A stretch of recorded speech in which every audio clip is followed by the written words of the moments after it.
Back and enjoy the Hungarian Grand Prix only on ITV. James Allen and Louise Goodman are in the pits. Martin Brundle and Murray Walker are in the commentary box.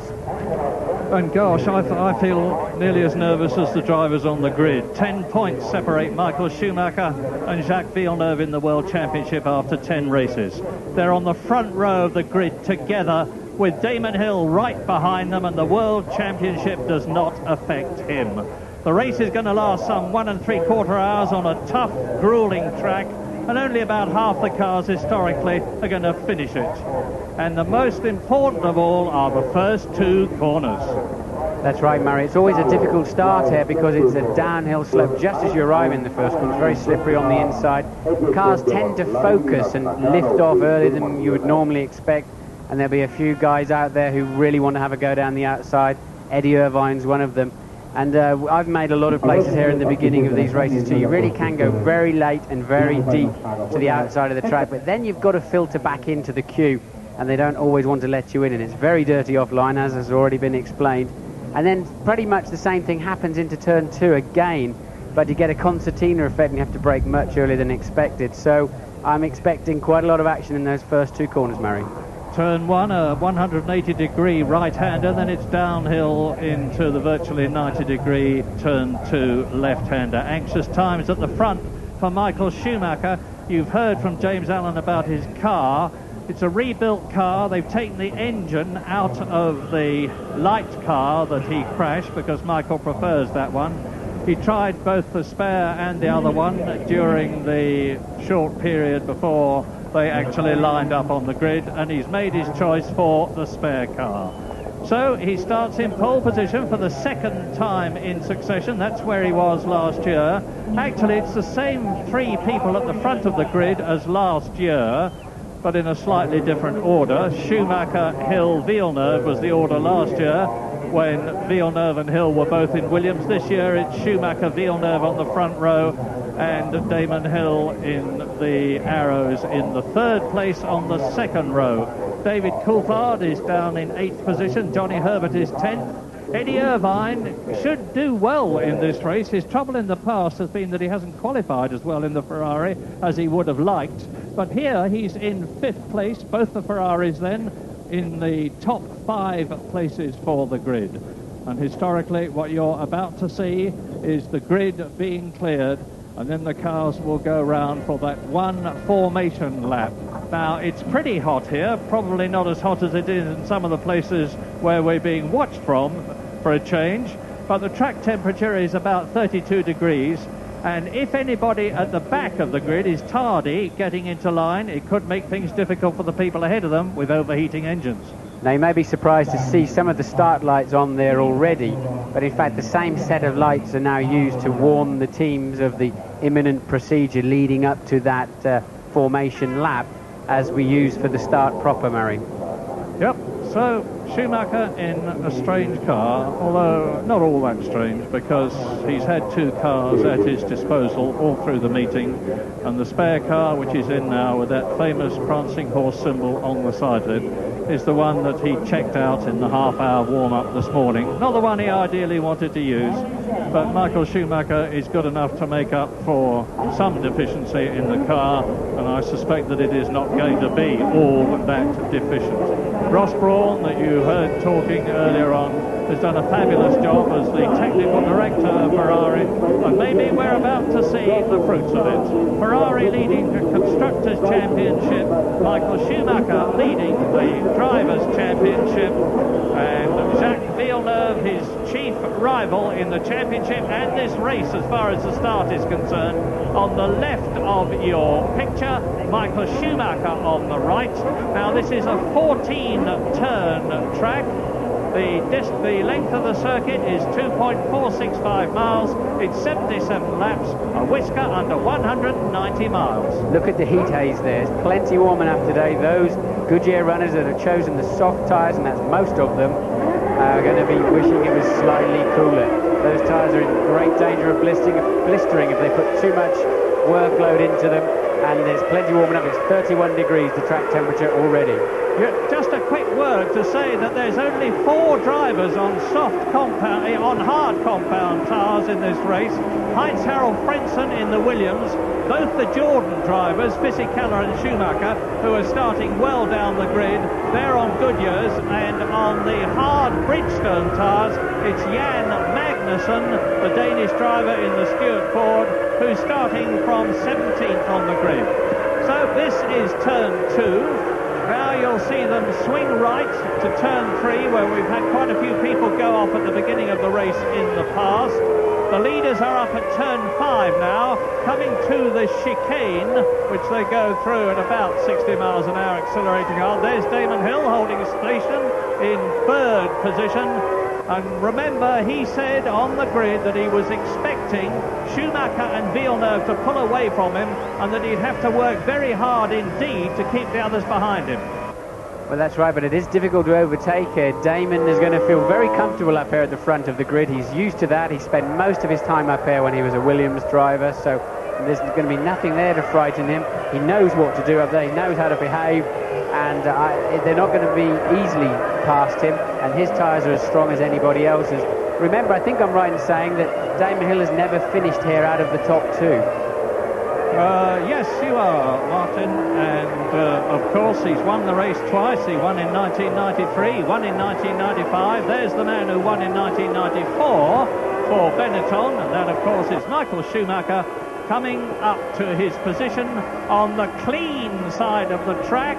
And this is what cost Damon last year, because we're with Villeneuve now, and that's where Damon Hill was last year, and he suffered, but you can see that there's quite a lot of rubber laid on the track in front of Villeneuve. Well, they've been hoovering the track, believe it or not, big industrial hoover, and sweeping it quite a lot. There's a rip-off coming off from the visor of Michael Schumacher's crash helmet, so he's got a clear visor for the start of the race. Can't imagine it was too dirty anyway, but yes, they have been cleaning the inside, and that's why one of the drivers said it's not as dirty. Irvine said it's not as dirty as I normally expect it to be, but nonetheless, there's less grip over there. But you can still get away from that side of the grid, especially if somebody bogs down, lets the revs drop too low, even on the clean side. Damon Hill, 3rd on the grid, 3 lights on, 4 lights on, 5 lights on. Pause. Go in Hungary. Schumacher leads, and Damon Hill passes Villeneuve, and Eddie Irvine is up into 3rd position. Damon Hill moves across and blocks him. Hakkinen is up, and Villeneuve has dropped back several places, exactly the same as happened to Villeneuve as happened to Hill last year. Damon is in 2nd place, and Eddie Irvine is trying to get round him as they go round 2. Out of the race already, Jan Magnussen, although he's driving across the gravel trap, and that's one that'll be Morbidelli in the Sauber. And look at the lead that Michael Schumacher has already got. Now, this is absolutely sensational for Damon Hill. He got ahead of Jacques Villeneuve, and now on this track, which is so very, very difficult to pass on, he has only got Michael Schumacher in front of him. It's a long, long race, 77 laps, 1 3/4 hours, but he is in an absolutely superlative position. Schumacher, Hill, Irvine, Hakkinen, Villeneuve. Frentzen is behind Villeneuve in the 2nd Williams, so he's come up several places because Frentzen started in 6th position. He's come up 1 place to be exact, and behind him is David Coulthard, behind him is Johnny Herbert, behind him is Jean Alesi, behind him is Gerhard Berger, and you're looking now at the completion of lap 1, Schumacher across the line, and the gap between Michael Schumacher and Damon Hill is 1.7 seconds. And Hakkinen is challenging as he goes up behind Eddie Irvine. Race order, lap 2. There is the leader, Michael Schumacher. Damon Hill ahead of Irvine, Hakkinen, Villeneuve, and Frentzen. That's the top 6. David Coulthard is in 7th position. Johnny Herbert has come up to 8th from 10th. And Michael Schumacher now with a clear track in front of him, and with the next man nearly 2 seconds behind him, is really going to be putting the pedal down. And we're going to start asking ourselves shortly, what are the strategies going to be? Historically, for the last 3 years, the man who won the race has had 3 stops for tyres and fuel. We'd expect that about lap 19, the first stop, but some of them are going to stop twice. And in comes Jan Magnussen in the Stuart Ford. New nose on it. Normally that takes about 20 seconds.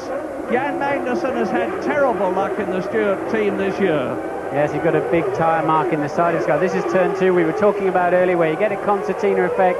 Deniz was in the middle of that too, and that's obviously, they all tripped over each other because the cars brake much earlier than you expect there every year.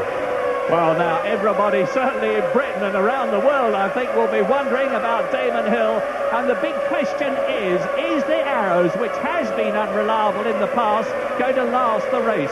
And Damon Hill is currently the quickest man on the track, faster than Schumacher, 0.3 of a second faster than Schumacher. He's cut the gap from 1.7 seconds to 1.4 seconds. Well, remember, Schumacher's never driven this car around here. It's the T car they're using that he's done very little work in this weekend. I'm not surprised he'll take a time to settle down, but it does look good for Hill, and Hill could be stopping one time less than Michael Schumacher. Martin, you're closely connected with Arrows. How reliable is the car, do you think? Well, the last 2 races, of course, it's been much better. Remember, Silverstone, Damon finished 6th. Hockenheim, we were where the engine is most exposed, reliability-wise, and the chassis also. It finished again, so reliability is not the issue it was earlier in the season, but this is a tough racetrack, 77 laps, a long way to go. Indeed. So there is Damon, and he's got a comfortable gap now between himself and Eddie Irvine, 1.5 seconds. Indeed, what Irvine in third place needs to worry about is Mika Hakkinen, because the McLaren is just 0.6 of a second behind him. Schumacher goes through, he's on his 4th lap now, 3 completed, 77 lap race, turns into turn 1, and watch the way it goes round. Now there's Villeneuve, and I remind you that what Villeneuve is most concerned about is his position in the World Championship. He's 10 points behind Michael Schumacher. The last thing on earth that he wants is for Michael Schumacher again to finish in front of him. It wouldn't matter whether Villeneuve was 6th and Schumacher was 5th. It would increase the points gap between them. And as the season wears on, this is race 11 out of 17. Villeneuve has got to close that gap if he's thinking of seriously of the World Championship. The Ferrari is going better and better. If Schumacher is going as quick as he is, and he's now the fastest man on the track, with the first lap in the race in under 1 minute 20 seconds, 1:19.75 to be exact, and Villeneuve is now some 5.5 seconds behind the Ferrari, and Damon Hill looking good. Yes, well, Schumi was the quickest, as you rightly say, but Damon Hill was just 0.02 of a second slower, so there's not a lot in it. It's looking good. So, V10 Ferrari, V10 Yamaha powered Arrows, and you can see visually that Hill is inching up on the Ferrari and inching away from Eddie Irvine with the yellow flashes. Hakkinen, Villeneuve, Frentzen, David Coulthard, then there's a gap. Johnny Herbert is in 8th position, there he is ahead of both the Benettons. Alvalisi 9th and Berger 10th. And a new fastest lap there for Damon Hill, 1:19.6, a new fastest lap. Well, if Damon doesn't turn another wheel in this race, he has done magnificently to start from 3rd on the grid, and to get that 2nd position by passing Jacques Villeneuve at the start. What could have gone wrong with the Williams or with the way Villeneuve took it off the grid? Well, it looked to me as if he did bog down. When you're trying to resist too much wheel spin, which is the problem on the right-hand side of the track here, often you overcompensate, and that's far worse. The engine bogs down, you have to dip the clutch, recommence your start procedure, and these things take off like scolded cats. A guy starting 10th on the grid's doing over 100 miles an hour before he passes the pole position start man where he started the race from. So you can imagine they just stream past you, and you have to dip the clutch and really get the revs back up, and then you tend to spin the wheels too much after that. I have been longing to talk about this. I never expected to be able to do so, but we've got 3 world champions in this race, and you're looking at them now. Yes, I know what I'm saying. Michael Schumacher has been champion twice, Damon Hill has been champion once, and Damon Hill has halved the gap. He's more than halved the gap. And now Schumacher is coming up on a tail ender. I think it's Morbidelli in the Sauber. But Damon Hill is closing on the Ferrari. I say again, Michael Schumacher is in a car that is entirely new to him as far as race running is concerned. He's had a few laps in it in the warm-up this morning, Damon Hill, of course, has been working very patiently on the setup of his car, and there's another difference between these two. Michael Schumacher is using Goodyear tyres. Damon Hill is using Bridgestone tyres. The battle between the two tyre manufacturers is just as great as it is between the car constructors, and the Bridgestones are said to be particularly good in the heat. Well, they do seem more durable earlier on in the year. They performed very well in the race. They tended to be slightly off the pace in qualifying on those occasions because they're harder, less immediate grip, but more overall durability. I sat with Damon not 40 minutes ago, and he is so cool. We were chatting away about the pictures of Lady Di in the newspapers today. He's completely relaxed. He certainly sounds as though he is, but he certainly doesn't look it now. Just look.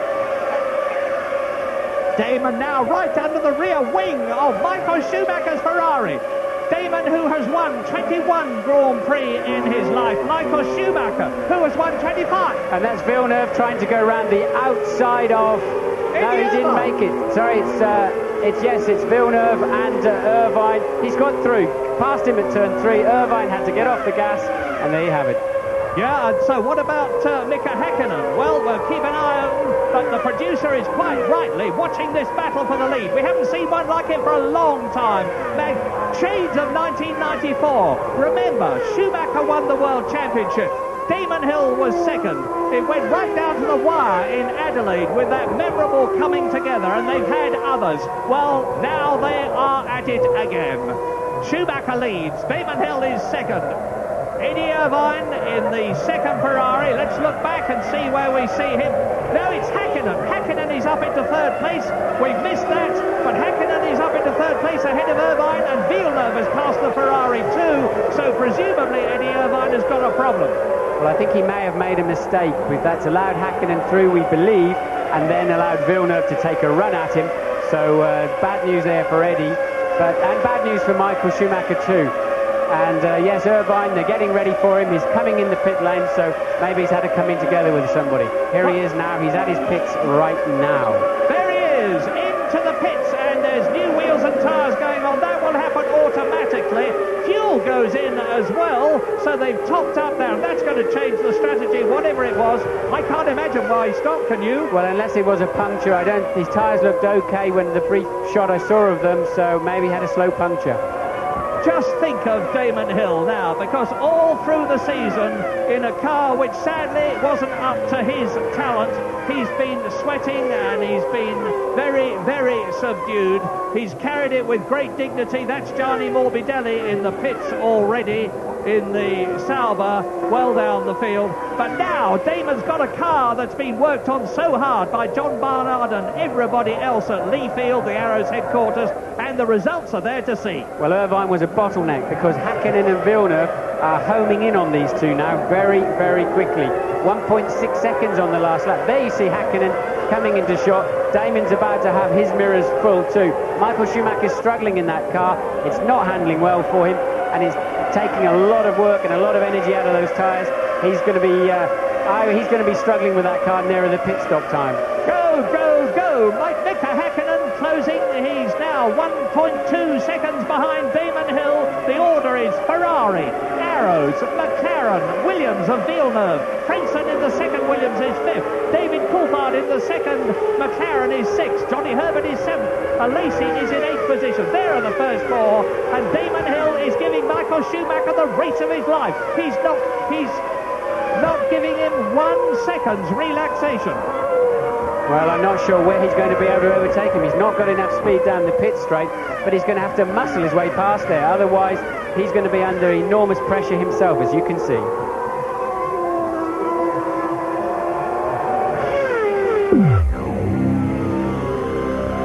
Draußen, gerade noch in der Box, jetzt schon im Gras.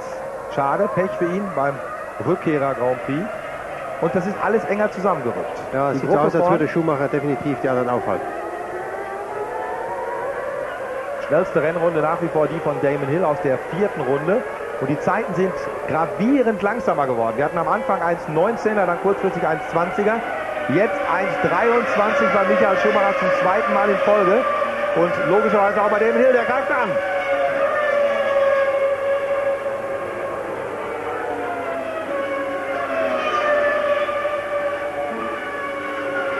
war für Hill ein kleines Dilemma. Er könnte wirklich schneller fahren, ohne Zweifel, wenn er mal Michael Schumacher vorbeikäme. Und er ist jetzt selber in der Lage, wo er leicht unter Druck kommt, durch Hakkinen hinter ihm, der wiederum von Villeneuve angegriffen wird. Also schon eine interessante Situation. Bisschen Ironie des Schicksals, denn genau das hat Damon Hill ja vorhin im Interview Kai Ebel gesagt. Hier ist alles möglich, wenn man gut wegkommt und vorne wegfährt, dann kann man sich da vorne behaupten. Da hat er wahrscheinlich wirklich von sich gesprochen oder gehofft, dass er derjenige sein könnte, der sich da vorne behauptet. Jetzt hat er genau die Probleme, die du gerade geschildert hast. Er kann theoretisch schneller fahren als Michael Schumacher, hängt aber dahinter und kommt nicht vorbei. Und auch ansonsten keine Überholmanöver im Hinterfeld. Platzverschiebungen nur durch Ausfälle oder durch frühe Boxenstops. Also Ralf Schumacher ist mittlerweile auf Platz 12. Vor allen Dingen natürlich durch Irvines Pech. Und auch Berger muss irgendein Problem gehabt haben, denn der ist zurückgefallen auf Platz 14. Die Keller aber immer noch vor Ralf Schumacher, und zwar genau den einen Platz, den er auch im Training die Nase vorn hatte. Und jetzt Hill wieder ganz nah dran, das kann man aus der Heli-Perspektive sehen. Jetzt wird wahrscheinlich der nächste Angriff kommen und wir achten mal auf die Topspeeds. Deutlich mehr Grip bei Hill, er kann da echt schneller fahren und hat sich jetzt einwandfrei vorbeigebremst. Michael Schumacher hatte deutlich Probleme in der Zieleingangskurve oben. Da wäre er schon fast hinten ins Getriebe gefahren. Und schön wäre zu sehen, wenn wir mal da... Drama at the Hungarian Grand Prix as Damon Hill squeezes past Michael Schumacher. Here's Simon Taylor. Yes, we see it again. Damon Hill had a very good entry into the final corner. He was tucked in under the rear wing of the Ferrari, and that was enough as they went into the braking area for him to dart out of the slipstream, force the arrows down the inside. Schumacher tried to close the door. Look at Hill right over the white line, almost on the grass, but he kept his head, kept his foot down. Damon Hill leads a Grand Prix. Back to Murray. Lap 11, Damon leads again in Hungary, and what is more, he has done something that the others may find very, very difficult indeed, because Michael Schumacher is undoubtedly holding everybody up, and he's going to be coming in, we do believe, but Damon Hill has got past him, and Hakkinen in third position cannot, as you can see. Villeneuve is fourth, Princeton is fifth, Coulthard is sixth, Johnny Herbert is coming right up with them in seventh place. Bad news for Damon that Michael Schumacher's coming in, because all weekend Damon has been very, very fast in the last section of the lap, and that got him underneath the rear wing. There's a smoking Mercedes-Benz engine in Hakkinen's car. Damon got underneath his rear wing, got a super tow, and then an incredibly brave manoeuvre. And remember when he last tried that on Michael Schumacher, he turned into him in Adelaide and he lost the World Championship. But he pulled it off this time, and now he's just racing away from them. But bad news for him if Schumacher comes in the pit. But hang on, they're taking Schumacher's tyres away back into the garage. That's great news for Damon. Now, if I had said to you who is going to be leading the Hungarian Grand Prix on lap 12, would you have said Damon Hill? You would have been a very brave man if you had. But look, he's taking 3 seconds a lap out of the chasing pack now, just because Schumacher's in the way. So the longer it takes them to pass Schumacher, the better. But Damon's 3 seconds a lap faster at the moment. And it could well be that he's going to be making one stop less, but we've got news from James Allen in the pits. Yeah, just to clear up this Ferrari tyre situation, Murray, Eddie Irvine did not have a slow puncture. It was just a badly balanced set of tyres that weren't working on his car. Now that's the problem also they thought that Schumacher had. A second ago the mechanics came out and they were all set, tyre covers were off, fuel hoses ready for Michael Schumacher, who I understand is on a 3-stop strategy, by the way. Hakkinen is in trouble. We've seen puffs of smoke from the McLaren's Mercedes engine. There he is. The man who was in third position is now touring back to the start. And Jacques Villeneuve moves up into third position as Mika Hakkinen retires the McLaren Mercedes. And Damon Hill leads by 5 seconds. 5 incredible seconds. I can hardly believe my eyes as I watch this happening before them. Well, he looks somewhat calmer than you, Murray, I have to say, and he's doing a super job out there. But I understand your excitement because this is looking good, and we know his tyres have a good durability, and we think he is only 2 stopping. Yeah, and Damon is at home. He's leading a race. He knows how to do it. He's been there before. He's won 21 times. Behind him, Schumacher's won more races, but look where he is now. Behind him, Jacques Villeneuve has won races, but not as many as Damon. He hasn't got the experience. And Damon Hill is not only leading, but he's pulling away. He's just made the fastest lap of the race, 1 minute 19.6. Look, here's Villeneuve coming up the inside of Schumacher, the same the move that Damon Hill put on him. He's so slow out of the last corner. He's a sitting duck at the end of the straight. And now Villeneuve will run and hide from that little gaggle. Now Frentzen has got he's next in line to have a go at Michael Schumacher. Well, at 14, yes, Heinz-Frau Frentzen actually had a look at the inside of Michael Schumacher's Ferrari, but Schumacher's not going to give way, of course. He knows that if he stays on the racing line, it's terribly difficult to get past. Jacques Villeneuve did a bumper job in getting past him there. Frentzen's going to have another go. Here is Schumacher, where on lap 14, Damon Hill, meantime, is nearly 9 seconds ahead now. I can't remember the last time that Michael Schumacher was a moving chicane, that's for sure. You're absolutely right, Martin, and behind Jacques Villeneuve is David Coulthard in the Soul McLaren, and of course Jacques Villeneuve has done exactly what he wanted to do. He's got ahead of the man who is ahead of him, the only man who's ahead of him in the World Championship. Jacques Villeneuve is on a potential 4 points at the present moment, and Frentzen is right up behind the Ferrari. The gap is extending. Frentzen, into the pits comes Michael Schumacher. James Allen, he's on his way to you right now. Just caught a very quick word with Heiner Buchinger, who's Michael Schumacher's right-hand man. I said, Heiner, what is the problem? Is it that the tyres are just badly balanced as they were with Eddie Irvine? He said, that's exactly right. They're just no good. He can't get any grip, as you can see. That's the problem. The strategy of Ferrari has gone all to pot. It was that Irvine would do 2 stops and Schumacher would do 3, and I'm pretty convinced that Hill's only going to do 2 stops. Very interesting situation here. Too right. Schumacher has stopped. Eddie Irvine has stopped. Both the Ferraris, therefore, have been in and out, and Michael Schumacher rejoins the race. I don't think they can be talking about balance as you know it on your road car, where you get a shimmy coming through the steering wheel. That's not enough to slow a racing driver down. It's a nuisance on a racing car, on a Formula One car, because the steering and everything else is so rigidly made. But I think they must mean the balance of grip front to rear. The car was sliding around more than he wanted. I can't believe it's the sheer balance of the wheel due to weight.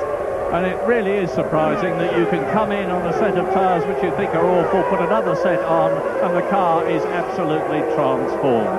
But there's transformation for you. Damon Hill coming through to complete his 15th lap out of 77. Now the gap between was 8.6 seconds.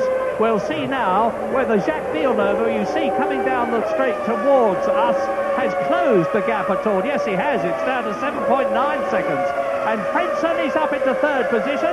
In 4th position, it's Coulthard behind him. In the red striped helmet is Johnny Herbert. 5th in the Sauber. He's in the points. And Michael Schumacher is out of the points now because Alesi is in 6th position in the Benetton. Trulli is up to 7th in the Prost, and Rubens Barrichello is now in 8th position in the leading Stewart. Well, the 3 stoppers are going to have to show their hand in the next 3 or 4 laps, I would suggest. So we're certainly going to see which ones of the current runners, the front runners, have decided on stopping 3 times. That means using 4 sets of tyres during the race. Yeah, the fastest man on the track now is actually Heinz-Harald Frentzen, and his last lap was 7/10 of a second faster than Damon Hill's. But between the 2 of them, there is Jacques Villeneuve, and Villeneuve is not going to give up his position lightly to Frentzen, who is lapping only 3/100ths of a second faster than he is. The gap between Frentzen and Villeneuve is 3.6 seconds. The gap between Hill and Villeneuve, lap 16. Damon, I must say this again, Damon Hill leading the Hungarian Grand Prix, and again Frentzen goes fastest. Okay, Frentzen, as you say, is very, very fast. They're going to be pulling that gap back on Damon now. He's dropped back into the 20s. They have struggled a little bit with graining of the tyre, completely different problem to the Goodyears, where you get an unhappy texture on the top, makes the car slide a bit. It's the front left tyre, makes the car understeer a little bit, but now he's got to start pushing. He will see that they're beginning to close the gap once again, and he'll have to pick up his rhythm. First of all, it was the two rivals from 94 in particular, Damon Hill and Michael Schumacher. Now it's the two rivals from 1996. The reigning world champion, Damon Hill, and a lot of people lose sight of that because of his misfortunes this year. But Damon is the reigning world champion, and he's ahead of the man who was in the same team as him last year, Jacques Villeneuve in the Williams, and the gap now is down to 6.3 seconds and gaining.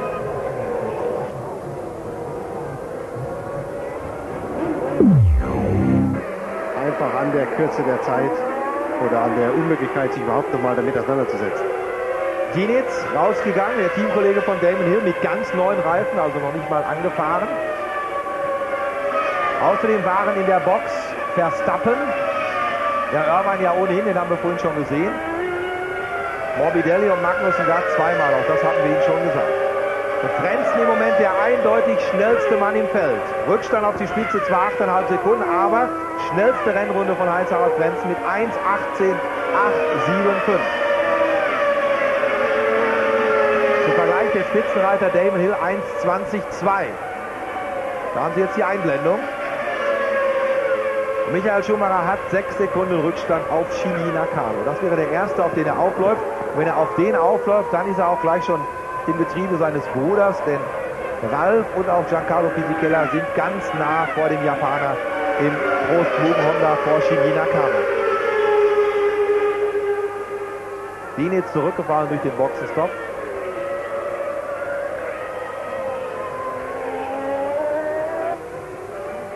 Und wir haben ja so vorher mal so ein bisschen gerechnet, so ab der 18., 19. Runde, das waren so die Erfahrungswerte des letzten Jahres, würden die Boxenstops losgehen für die, die dreimal stoppen. Zwischen der 19. und der 25. Runde in etwa haben wir das errechnet und erwartet. Müsste die erste große Welle der regulären Boxenstops kommen.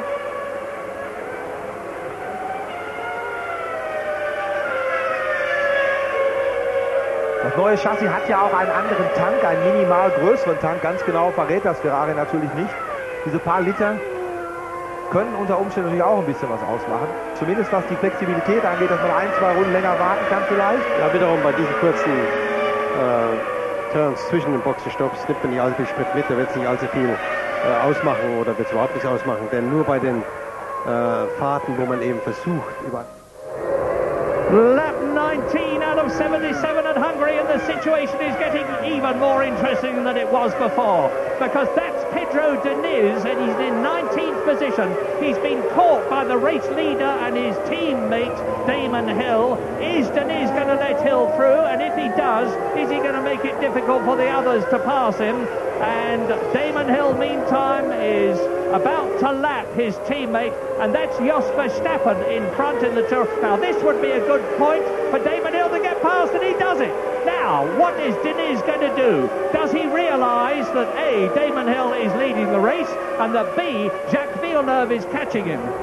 He'll soon see the Williams in his mirrors. Villeneuve has got another of the Tyrrells. That'll be Mika, but I know it's Verstappen. He's got to get past him, then he's got to get past Salo. And meantime, Damon Hill has again got a clear track in front of him. Yes, rest assured, Pedro Diniz would just have heard in his earplugs the dulcet tones of the Scot, Mr. Walkinshaw, who's as wide as he is high, saying, "My man's coming through, make sure you don't hold him up." So Diniz would have been well aware of the situation there from the pits.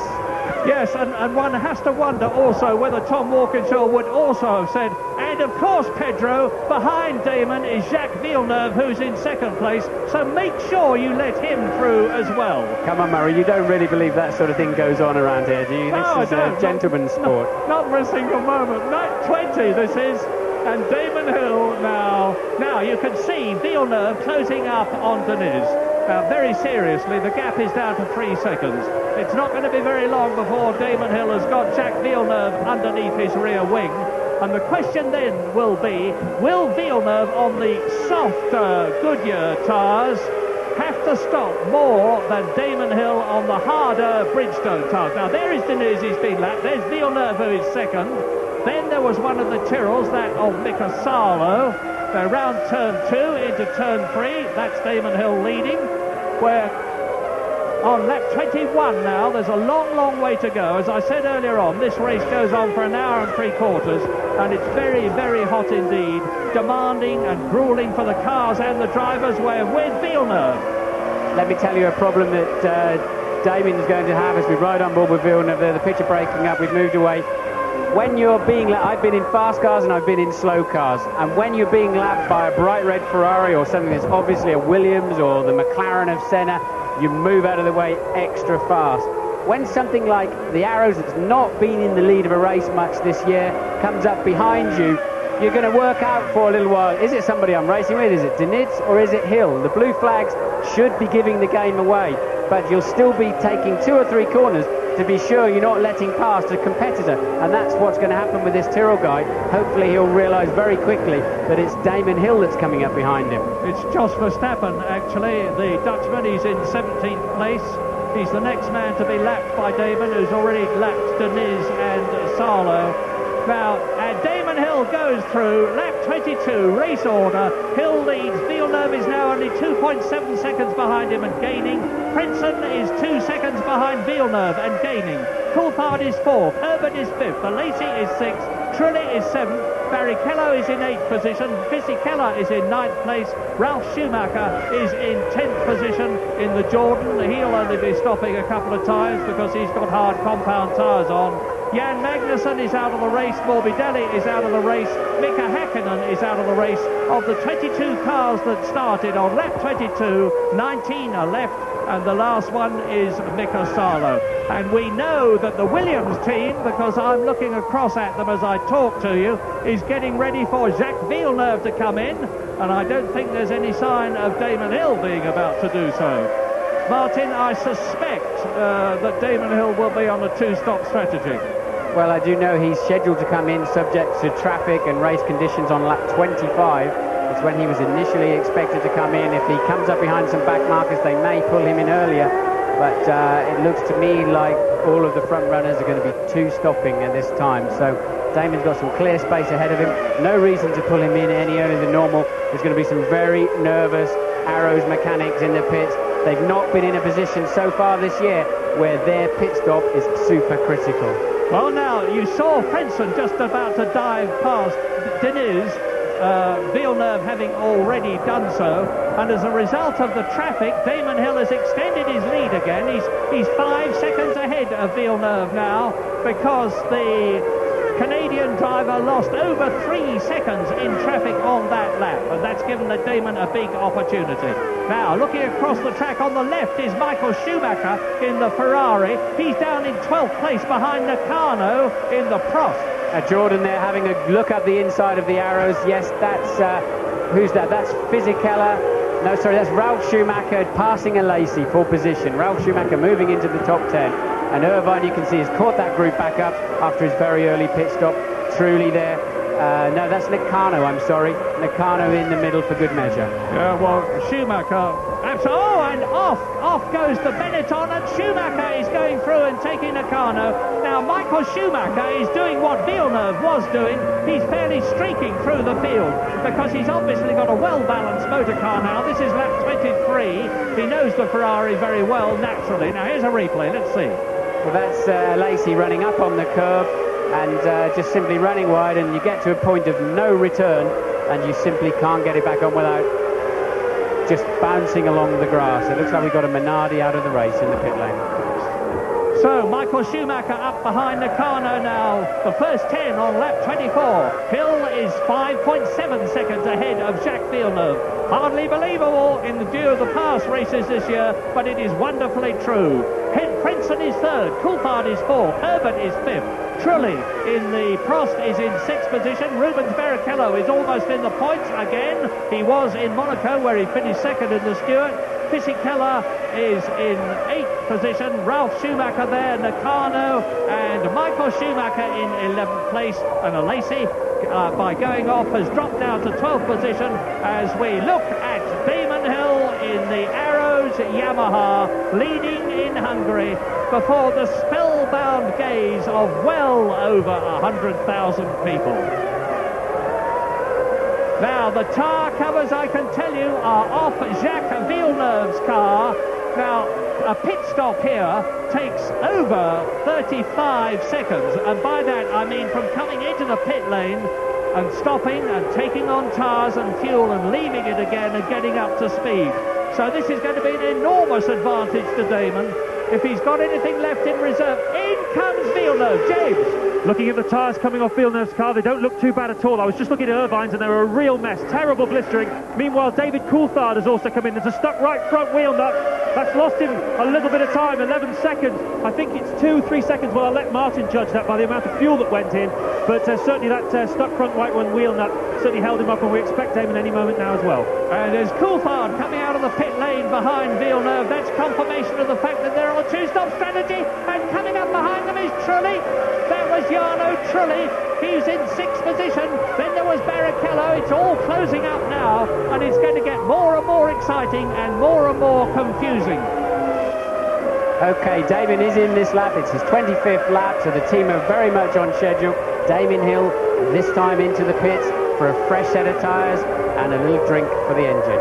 And if they can get him out in less than 11 seconds from stopping at the pit until out again, he will be quicker than Villeneuve was. And Louise, here he comes. Damon Hill makes his way down the pit lane. This is an incredibly tense moment for the Aris mechanics. They've had some problems with the pit stops in the past. Hill is coming very, very slowly down the pit lane. Anxious faces looking up, waiting for him to arrive. Here he is. He's in the pits. As I said, they've had some problems with this in the past. It's an area the whole team have been working on very, very hard. They were up late into the night, last night, making some modifications to the axles. Looking good, and he's away again. And that was a terrific stop. 9 seconds for Damon Hill was 2 seconds faster than Jacques Villeneuve. Now, in the meantime, of course, the lead has changed. Damon Hill has dropped down the field, and in the meantime, Heinz-Harald Frentzen has seen his opportunity. He's now fastest man on the track. 1 minute 18.37. Damon Hill is back in, and Ralf Schumacher back in the race, and Ralf Schumacher comes in from 11th place. Well, significantly, as we watch Schumacher's pit stop taking place, he's not a player in this race today at the moment. But significantly, I think I saw Damon come out of the pits in front of Johnny Herbert. That's going to put him significantly just down to 2nd place, despite having already made his stop. So that's good too. He's obviously still well ahead of Villeneuve. Frentzen leads the race, but he's yet to stop. So let's recap. Damon Hill has stopped. Jacques Villeneuve has stopped. David Coulthard has stopped. And they are all top 6 runners. There is Jean Alesi leaving the pits as Frentzen goes through, completing the lap, and the Benetton joins, and Heinz-Harald Frentzen now on lap 27, the man that we are looking at in the Williams Renault, the man who won the San Marino Grand Prix, is leading in Hungary, and the man he's leading is Damon Hill, and Hill has stopped and Frentzen has not, as Johnny Herbert comes in. Yes, when you say stopped, you mean stop for a pit stop, Murray, I'm sure. Johnny Herbert, a little bit of smoke we saw early on in that shot, so he's got some kind of transmission problem. I'd be surprised if he can recover from that, but let's see what he's going to try again. Now you can see, I think he's got a problem with his left rear somewhere there. Jolly good stop, nevertheless, 7.3 seconds. That's the fastest one that we've had in vision. And we're on lap 27. Now there's still another 50 laps to go, and you can see now that Heinz-Harald Frentzen there in the Williams is right up behind Gerhard Berger. Okay, can I say I was talking a lot of rubbish about Johnny Herbert. We think he locked his wheels coming into the pits to bring the speed of the car down on the white line where he must be down to 80 k's, and of course that was Herbert's pit stop. No particular problems. The smoke was tyres locking. You just saw the Benetton doing the same thing there in the background. And Damon obviously being very, very careful indeed, using all his experience to make sure he doesn't exceed the mandatory 75 mile an hour limit. Now Berger, the man who won in Germany, is right at the back of the field here. Well, not right at the back. He's well down the field. He was in 13th position when he came in. He was about to be lapped, and he's now getting out of the pits. We're on lap 28, and Heinz-Harald Frentzen leads, but has yet to stop. And Damon Hill is catching him. Damon Hill on new tyres is catching Frentzen, who I say again has yet to stop. There is the German, and he's got terrific pressure on him. He's had all sorts of problems, some of them psychological, very few of them to do with the car. And Damon Hill has taken 2 seconds out of Frenson's lead on that one lap. An incredible, dynamic performance by the Englishman. Frenson leads, Hill is second, Villeneuve is 9 seconds behind Hill and has stopped. So Damon, in stopping and having a quicker stop than Villeneuve, and now running actually marginally slower, but nevertheless has extended his lead over the man who is effectively second, because taking into account that Frenson is going to have to come in, Hill is effectively leading the race. But Frenson now is on his 29th lap, and I'm beginning to wonder, and a great flash of flame from the back of was that just overrun, or was it a problem, do you think? Didn't see it happen, Murray. I have to confess, I was looking at something out of the window here in the pit lane. Great spout of flame shot out of the back of Frenson's car, and you don't expect... Oh, and he's gone, surely. Another puff of smoke from Frenson's Williams Renault. First of all, we saw flame, then we saw smoke. Now, that's going to be something surely more than dodgy mixture or oil dropping on a hot part of the engine, but there he goes again. Well, that's oil. He's burning oil on lifting off the throttle there, and you get a crankcase pressure. The oil's going past the rings. This is my guess. Somebody's saying they saw something fly off the car down the pit straight. But that's an oil being burnt through the exhaust system. And there's the offending piece. Look, that somebody correctly reported as having come off the car. You can see it laying on the floor. And I'd be surprised if Frenson goes too much further. In he comes.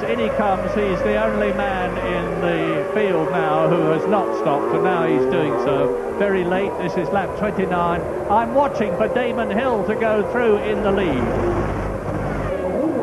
So Frenson draws to a standstill. Let's see if they do anything to the car. I'm watching the car with one eye, watching the track with the other to see Damon Hill go through. And the seconds are ticking past all the time. And it looks like a pretty leisurely pit stop to me. It looks to me as though Heinz-Harald Frenson is about to retire from the Hungarian Grand Prix. Yet another retirement. That'll make 5. They switch the engine off. Martin.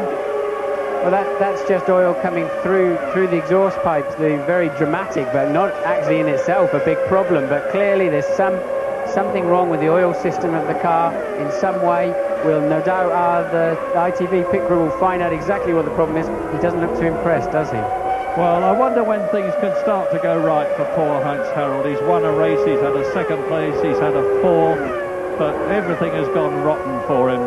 Well, now that's his 5th retirement from an 11 races, and Damon serenely sails on, and he's now in the lead again, of course, having stopped as they wheel the Williams away. Yet another race when both the Williams are going to fail. No, one of the Williams at least is going to fail to finish, and there have been others where both of them have failed to finish. There goes the part now. Look, you can see it going off to the left, just lost in the heat haze there. So something flying off of that Williams Renault. So on lap 30, what is the gap between Damon Hill and Jacques Villeneuve, and is the Canadian catching the Arrows Yamaha? Well, Damon goes through now and completes his 30th lap in this 77-lap race, and the gap was 10 seconds, just 10.1 seconds to be exact. There's the whole length of the start and finish straight between him and Jacques Villeneuve, who's going to come through next as Damon goes into turn 2, and the gap now is 12.3 seconds. Damon has increased his lead in that lap by 3 seconds to 12. Superb. Brilliant. Yes, just thinking back again on the Frenson thing, there's not a lot of smoke to go with that flame, so maybe it's fuel rather than oil that's being burned. But Damon Hill looking extremely comfortable, putting in good lap times. He's got quite a little bit of traffic ahead of him here, and the race is definitely yo-yoing around. The gap to the leader is yo-yoing around, but the traffic is playing a big part in that. But whenever he has clear air, he just seems to be playing fast enough to lead the race easily. Yeah, he's catching Tasso Marquez now in the Minardi with the yellow wing in front of him. So and out goes the steward of Rubens Barrichello. That's yet another retirement, and on lap 31 in this incredible race, and it's a totally unpredictable situation. Damon Hill is completing his 31st lap now, and he's 12 seconds ahead of Villeneuve second. He's 14 seconds ahead of Coulthard third. He's 19 seconds ahead of Michael Schumacher, who has now come up into fourth place and is lapping 2 seconds a lap faster than Damon Hill. Michael Schumacher is on a roll.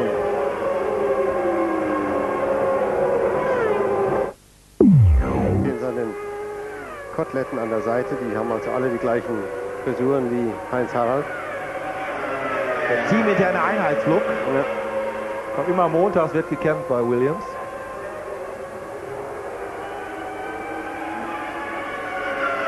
Aber man sollte die Höhen und Tiefen der Rennerei möglichst nivellieren. Man soll nicht daran glauben, dass man nur Pech hat oder nur daran glauben, dass alles in den Himmel wächst. Man muss das schon ein bisschen relativieren alles und einfach an sich selbst glauben und eben so gut wie möglich fahren. Das wollte ich damit nur sagen.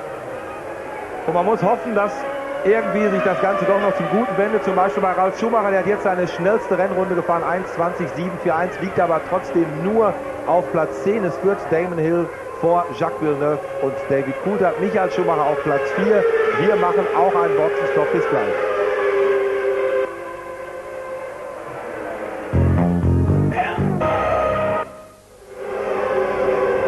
Lap 33 at the hungaroring, coming up towards half distance. Hill leads Villeneuve on the left of your picture by 12 seconds. Michael Schumacher in the pit lane for his second stop. Remember, he stopped very early on. It looks so slow, it's just 50 miles an hour the speed limit here. All of the drivers and mechanics wanted it slower than some circuits because it's so narrow and so crowded. Second stop for Michael. Here we go. Get the fuel off and away, 7 seconds. That's a very good stop. Now, Michael had worked his way up to fourth position. Remember, he had a problem earlier on, dropped right back through the field, came in, that's his second pit stop. He's the first one of the leaders, and we now join David Coulthard, and the race order is Hill, who is 13 seconds ahead of the car that we're with, Jacques Villeneuve, which is the car in front, and as you can see, Coulthard, who is under half a second behind Villeneuve, is catching the Williams Renault. Hill leads Villeneuve second, Coulthard is third. But Johnny Herbert has come up into fifth position, and I'm going to stop there because I need to see Michael Schumacher to work out where he is in the race at the moment. And in the meantime, James Allen is with, no, we've got news from James, I'm sorry, about Frentzen. That's right, Murray. I'm not speaking to you at the moment, but I have spoken to the engineers now. There were two things wrong with that Williams. There was oil coming out of the back. You could see that. That was one problem. But the reason for retirement was actually that the fuel engagement nozzle on the car had moved so that the Williams mechanics could not get the fuel nozzle on. Therefore, they could not refuel the car, and that's why he retired. Incidentally, just studied the tyres that came off Schumacher's car. A lot less blistering on that set. It's a really great fight back by Michael Schumacher after that first set of tyres just blistered so badly. Here. And now Williams, from 22 starts this year, have had 10 retirements. 5 each for Villeneuve and Frentzen. And we really don't expect that from the Grove team, who've dominated Formula One for so long, have got so used to seeing both of them start at the front of the grid and finish first and second, but it's different this year. And David Coulthard now, the second of these two cars, the McLaren Mercedes, on his 35th lap. You can see the gap between himself and Villeneuve. And meantime, Damon Hill is still well in front. When I say well in front, I mean 12 seconds in front with nearly half the race completed. One stop gone, he's going to stop once more, so I suspect are all the others. Michael Schumacher has been in twice, and Johnny Herbert is now in fourth position. Michael Schumacher, even after his pit stop, is still in the top 6. He's in fifth position, ahead of his teammate Eddie Irvine. Now coming towards us, behind Berger, who is 15th, there is Villeneuve second, Coulthard third, and if you could look 11 seconds backwards down the track, if you see what I mean, you would have seen Johnny Herbert in the Sauber in fourth place. David Coulthard's car looking very, very good. Looks very easy for him from the in-car stuff that we keep seeing here. He's not having to fight the car at all. Looks very easy for him. He's in good shape. He was the fastest car on the track on the last lap, and looking good there. As Eddie Irvine, again you saw the blue smoke as he locked up to get the car down to 50 miles an hour. And here he is moving in. He looks out of the side of the car. You can't see the marks you have to stop on. Looking at the front of the car, you have to look down to the side because the view is blocked by your the chassis and your own dashboard. So out in 7 seconds, identical to Michael Schumacher, another good Ferrari effort. Yeah, and as Eddie Irvine leaves the pit lane, we can join Louise Goodman with Mika Hakkinen.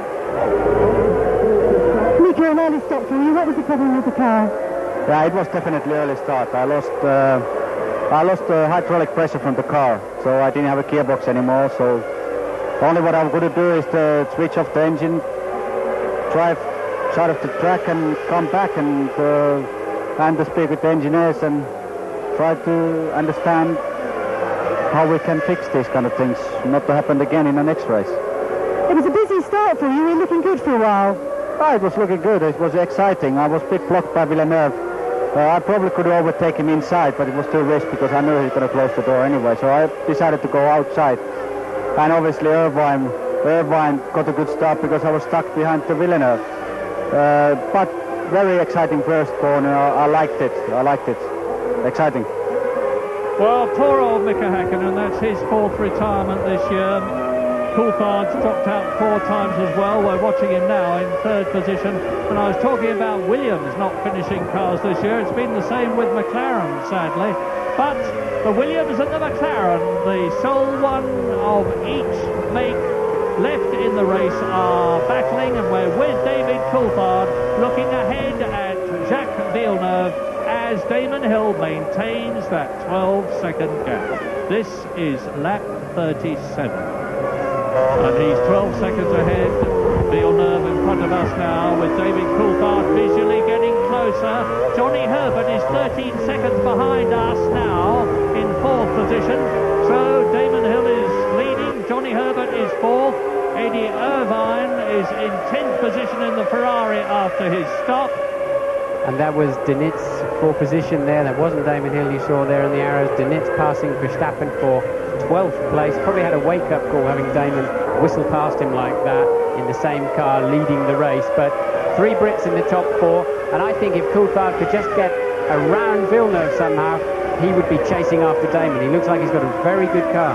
Good news for Brian Hart, incidentally, who is the man whose engine is powering Ukko Katayama's Minardi.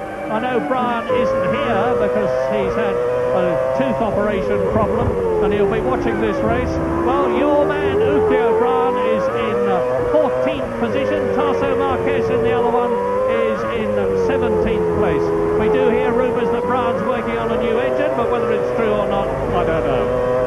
Yeah, there are lots of rumours about that, but here we are on board with David Coulthard now, the little flick black at 11, coming in over the curve, mind the bollard, and you launch down, and you can't believe how late you brake in there. You can pull the teardrops out of the corner of your eye. There's a lot of downforce on the cars, and you brake impossibly late, and the car somehow slows down. But you can see Coulthard is being held up by Villeneuve. He needs to get slightly more aggressive with him and somehow get past him like Damon Hill did earlier in the race. Berger passes Verstappen. Now both of those cars are almost a lap behind Villeneuve, who's catching them. Now Jos Verstappen will be concentrating on his battle with Berger. That's right, a good opportunity here for David. He should try to make something out of this. He wants to stay as close as possible, because while Jacques will be the first one to do now, the Tyrrell's lifted off. That's a pity for David. The Tyrrell's just lifted off, and that opportunity's gone, because often you have to seize a half a chance on this circuit, and back markers are one of the best opportunities. Well, a good bit of driving by Verstappen, because he sacrificed time in his battle with Katayama. But my goodness, David Coulthard that we're with is really going for it. The man from Twynham in Scotland, the winner of the Australian Grand Prix. He's equal 8th in the World Championship with his teammate Mika Hakkinen, who's retired, we know that. And of course, it's believed that there's a battle between the two of them to retain their place in the McLaren team next year. Well, we're watching David Coulthard, but fellow Brit Damon Hill now 15 seconds in the lead and comfortably the fastest man on the track on the last lap. Yes, 1 minute 20.5 compared with all the others well up into the 121s. They've got traffic problems. Frenson has made the fastest lap of the race so far, 1:18.3, which is not an all-time, well, just a minute, it's jolly near an all-time. It's 7/100ths of a second outside the all-time 3.5 litre Williams-Renault lap record, 1992, Nigel Mansell. Princeton won't be going any faster now. He's out of the race. And coming towards us is Michael Schumacher. Behind him is Fisichella.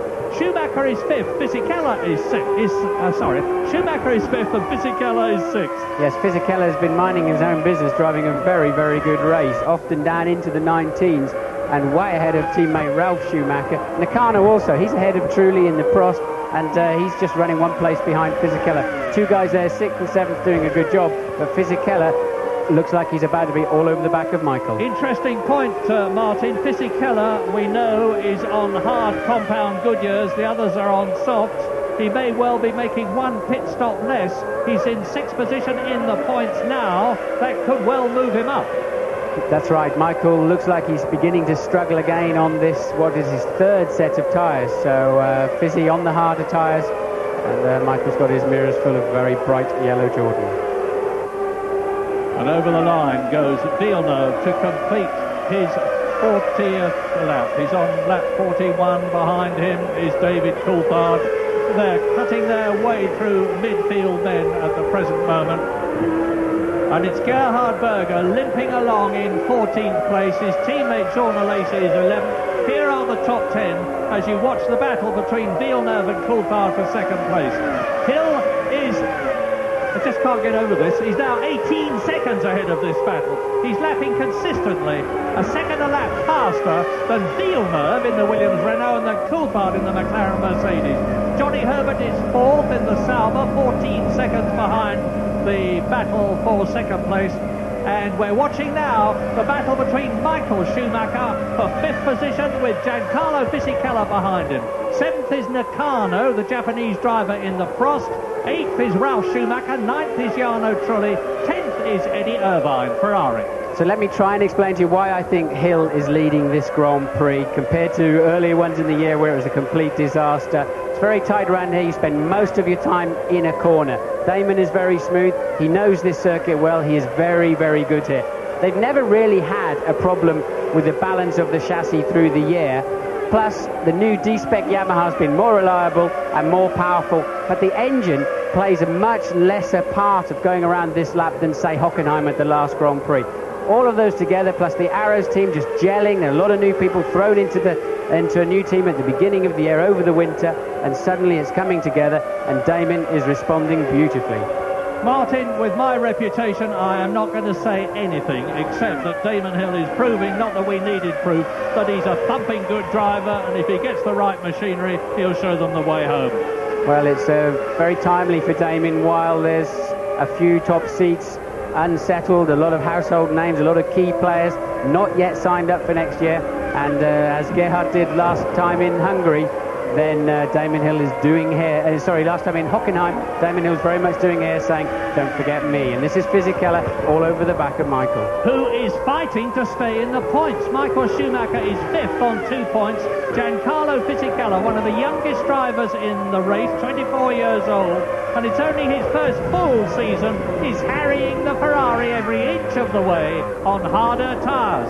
Well, he can't pass him now until the pit straight. He's got to do as the others did, stay close to him in the last corner. Michael's car is pathetic in the last corner for whatever reason. Remember, this is the T car. He smashed up his best car this morning in the warm-up, the car that put him on pole position, and now he's been fighting this thing ever since the race started. Fizzy has to just stay behind him into the last corner, and then don't get too untidy, don't get your tyres dirty, Giancarlo, just stay with him. You can't pass him now until the pit straight and dive down the inside. Now stay with him. He's running a little bit wide. Now he's missed part of his opportunity. He might just get a good slingshot from there. Schumacher's going to be easing the car to the middle of the road, saying you're going to have to go the long way and the dirty way. Now you see Fisichella wasted his opportunity. Now he's gone and spun off. He wasted that chance by trying too hard, 2 corners too early, and this is the net result. But he's still, if he's got the engine running, and I don't think he has. No, he blew it. He stalled the engine, and on quite a difficult part of the racetrack too. That's downhill. It's unsighted there for the other drivers, and he wasn't ready to make the move. As we said, Schumacher just pulled over and said, "You're going to have to work for this, boy." And Fisichella lost his head and lost the back end of his car. Then he lost the engine. Now he's got to walk back and tell Eddie Jordan all about it. Yeah, the name of the game is inexperience, and you can see from his body language that He's totally crestfallen, and understandably and justifiably so. And up into third, into the new position, to fourth place goes Johnny Herbert with Michael Schumacher there in the Ferrari. Fisichella gets a ride home, but it's an interview he's not going to want at all. Eddie Jordan is not going to be at all pleased with Ralf Schumacher, his teammate, down in 7th position.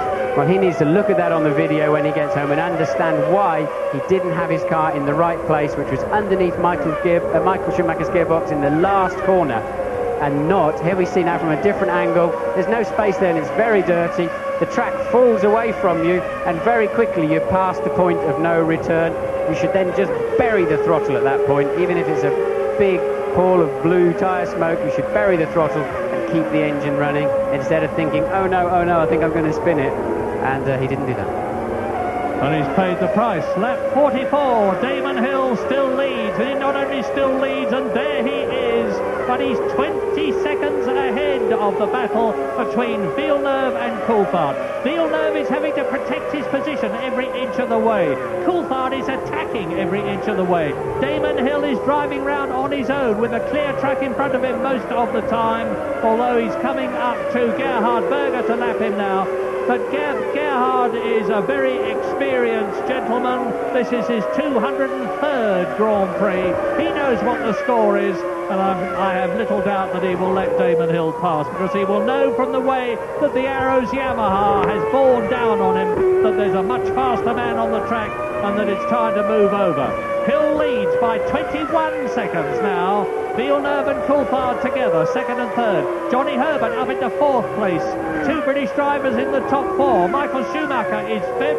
Shinji Nakano, who has scored 1 World Championship point in his career in the Prost, is up into 6th position in the points, ahead of Ralf Schumacher, Eddie Irvine, Trulli and Alesi, 10th.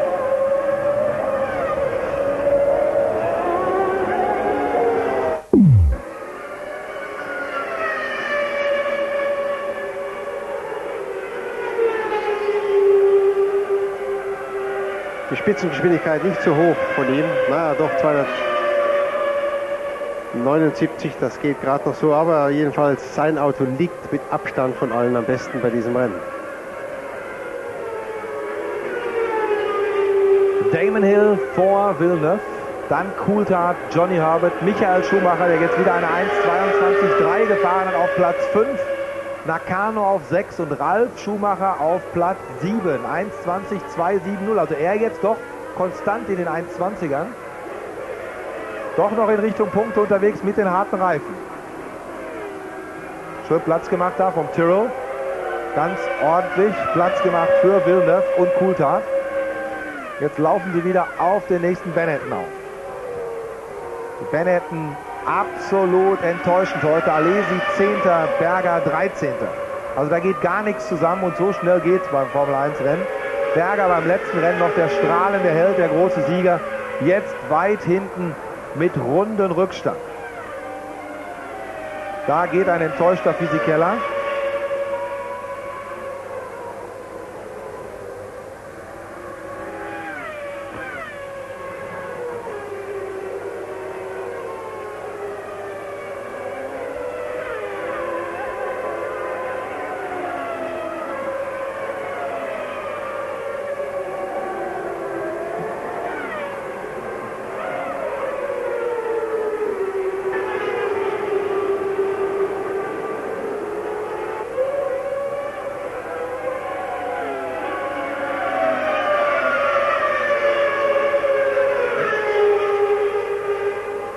Berger absolut nicht gewillt, der Kleinen beizugeben vorne.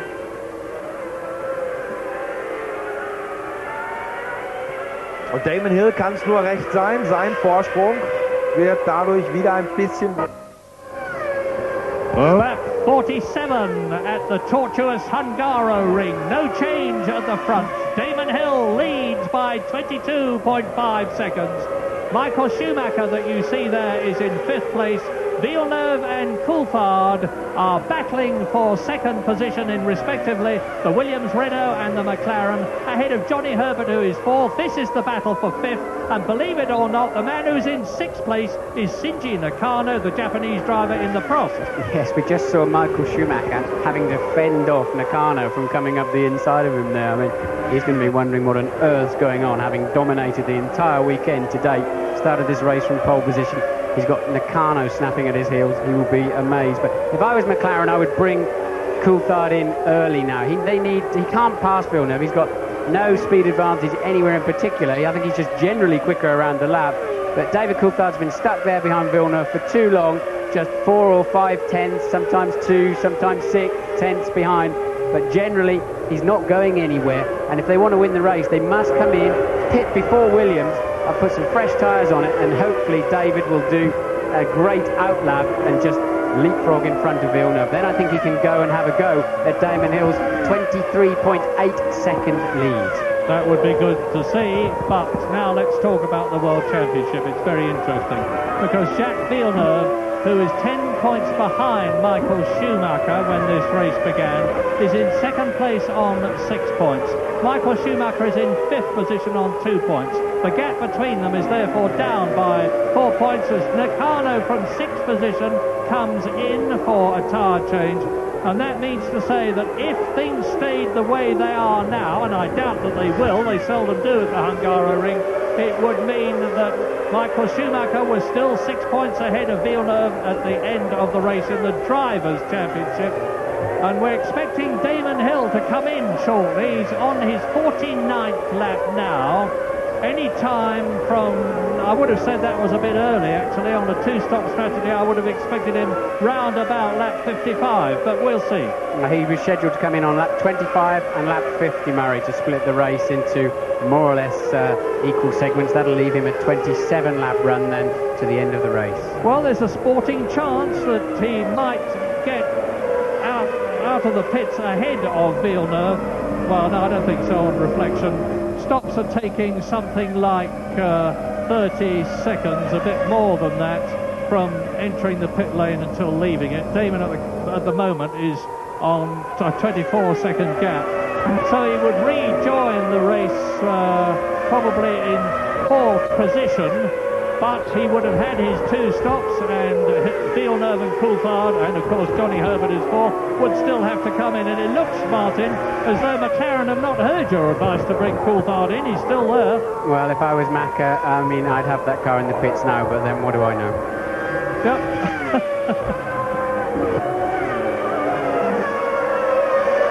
Well, a terrific scrap. This has been going on for lap after lap, and Damon Hill goes through now and takes Tasso Marquez in the Minardi Hart, running reliably in 15th position. 5 places down from Ukyo Katayama, the Japanese driver, who is in 10th position. The best finish that the Minardi team have had this year is 10th place. Both Katayama and Marquez have had a 10th place. And Damon Hill, just look at that arrows. Just looking smooth, secure, serene, and Damon is driving it absolutely brilliantly. That last lap was a nasty lap for Damon in that he lost over 4 seconds. I can only assume it's behind that Minardi that we've just seen. So that was pretty bad news, that one. The gap back down to 22 seconds, but I don't think it'll dent his chances too much. Yeah, and you would expect, of course, that as he pulls away from Tasso Marquez in the background, who he has lapped, when Villeneuve and Coulthard come up to the Brazilian, they will have just as much of a problem getting past him as Damon did. And it could be David Coulthard's opportunity, if he's still out there and hasn't come in for that second tyre stop of his, which we're expecting very shortly, for him to attack Jacques Villeneuve. Now, Damon Hill is on lap 51 now, so I imagine I can't see the end of the pit lane from where I am, unfortunately. I can see the Williams end, and I can see the Ferrari end, and I can see the Ferrari mechanics and the Williams mechanics coming out. So Villeneuve and Schumacher will presumably be making a stop very shortly, and Damon Hill's mechanics, I believe, are out. Well, this is outrageous. We've got arrows. Coulthard in.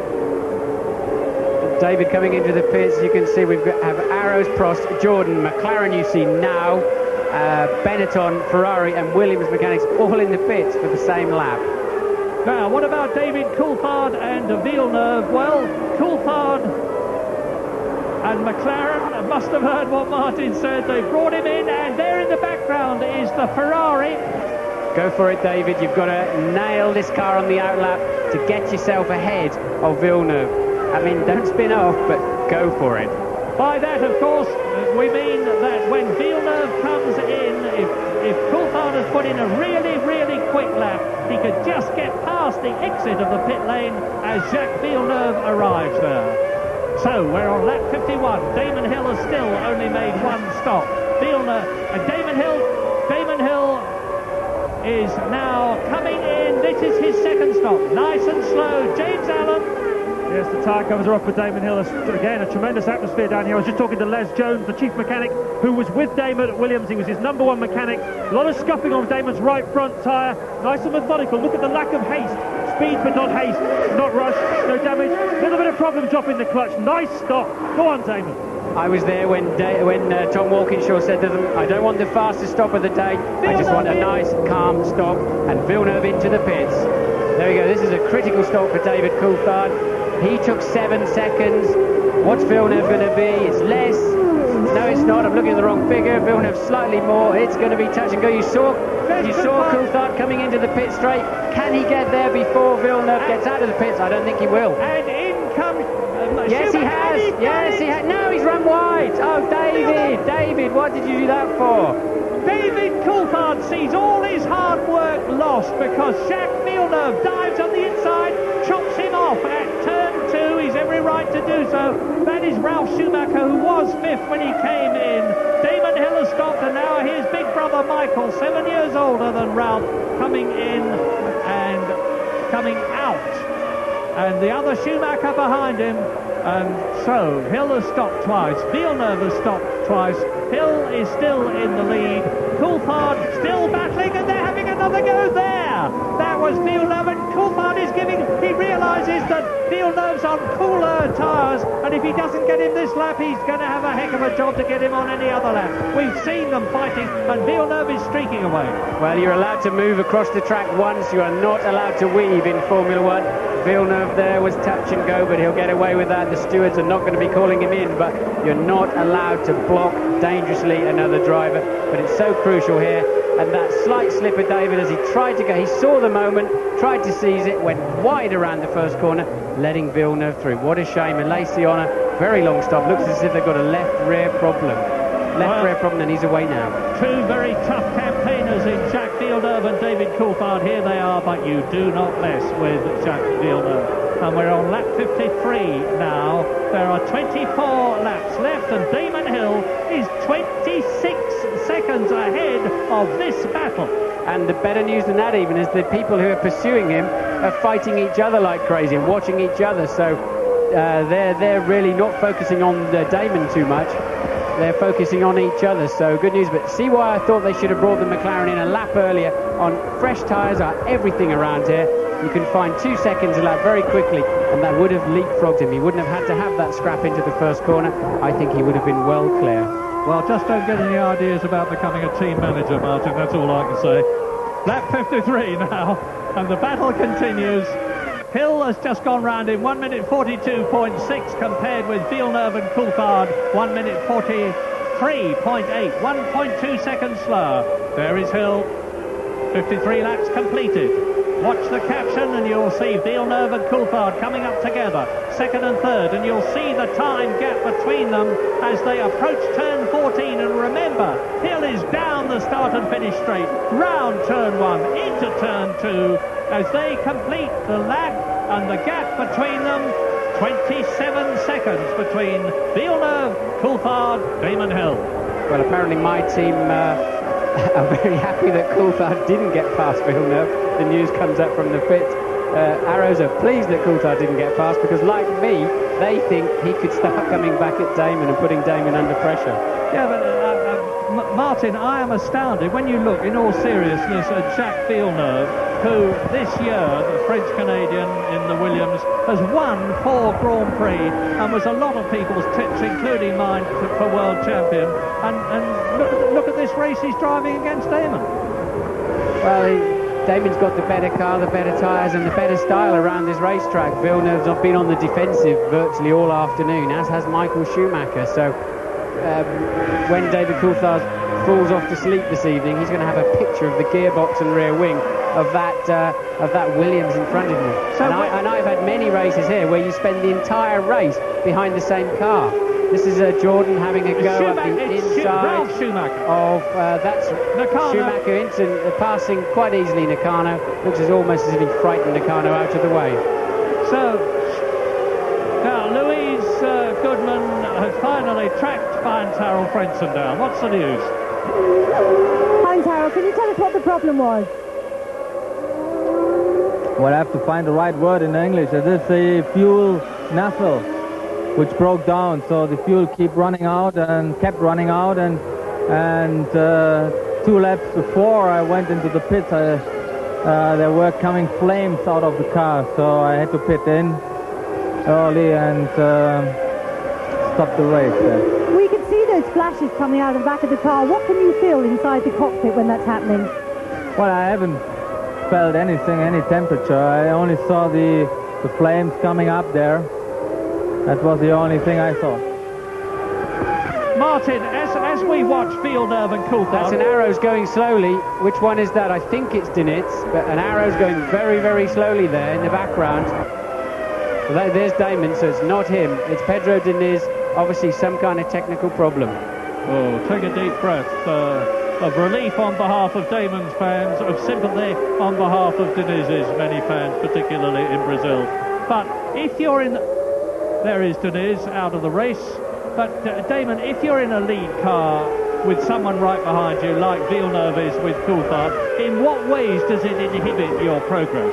Well, you have to start defending your line. Instead of taking the ideal line through the corner, you find yourself defending and taking, the dirty line or whatever, just to block the other driver. And that way you're not just looking down the road and paying attention and just homing in and that last half metre of braking to eke out every tenth of a second through the lap. Your concentration is diluted by watching the guy behind. Here they are now, still really, David can't make any impression on him. As soon as he gets into the dirty air that's coming off of the rear wing of that Williams, and it's particularly dirty air, particularly disturbed air, they're running such enormous wings on the back, they're like parachutes around here.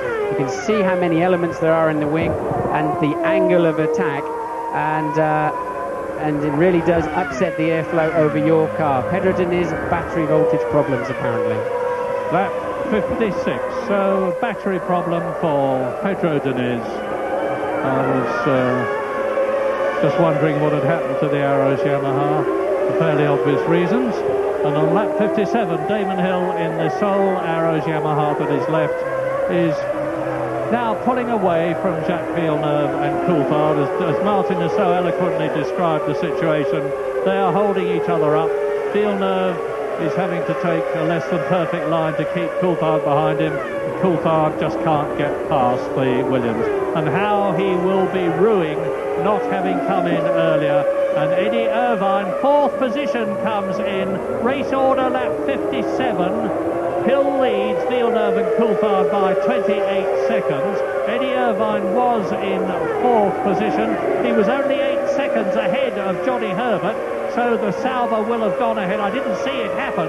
And there are the 2 Schumachers, Michael, who is ahead of his brother, and Eddie Irvine is now behind them as we join the race leader. Yes, Irvine's going to find himself behind Nakano as well for good measure, so Nakano's still going well in the Prost. Damon looking absolutely peerless there, as he has done when he's won the 2 races before, but everything looking fine, no signs of any particular problems. I've only seen him having one scare when Gerhard Berger lifted very kindly for him into quite a difficult corner, and it somewhat surprised Damon, as I think it would have surprised most drivers.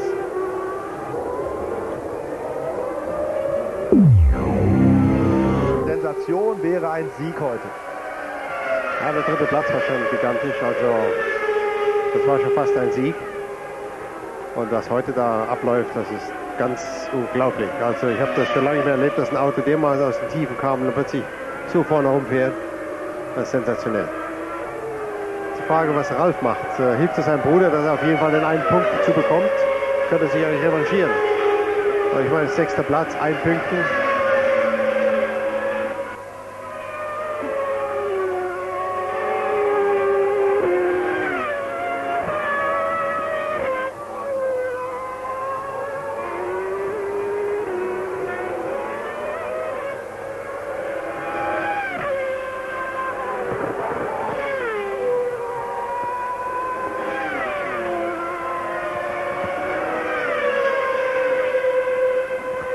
Und immer noch das gleiche Bild. Coulthard scheint mindestens gleich, wenn nicht sogar schneller zu sein als Villeneuve, aber er kommt einfach nicht vorbei. Ja, er wäre schneller, wenn er vorbeikommen würde, aber da das nicht klappt, ist das akademisch das Ganze. Da muss ich mit Platz 3 im Moment begnügen. Er greift ab und zu mal an, dann kommt er ihm sehr nah. War nochmal kleine Fehler von Villeneuve dabei, aber dann, so wie hier, jetzt ist er wieder ein bisschen zurück. Jetzt läuft allerdings Villeneuve auf Katayama auf. Mal sehen, ob er gleich vorbeikommt. Und für Coulthard und vielleicht noch mehr für Mika Hakkinen, der mit einem technischen Defekt seinen McLaren Mercedes schon längst abgestellt hat, muss das ja ganz bitter sein, dass dieser Damon Hill jetzt da vorne wegfährt, denn der wird ohnehin schon als kommender Mann bei McLaren Mercedes gehandelt. Es gibt Gerüchte, die sagen, Adrian Newey hat gesagt, Hill muss auf jeden Fall kommen, hat das sogar im Vertrag stehen. Und mit einem Sieg macht er sich natürlich noch wertvoller. Aber jetzt kommen wir zum Duell Michael gegen Ralf. Ein Tyrrell vor den beiden. Dahinter dann schon wieder zu sehen Nakano und Eddie Irvine.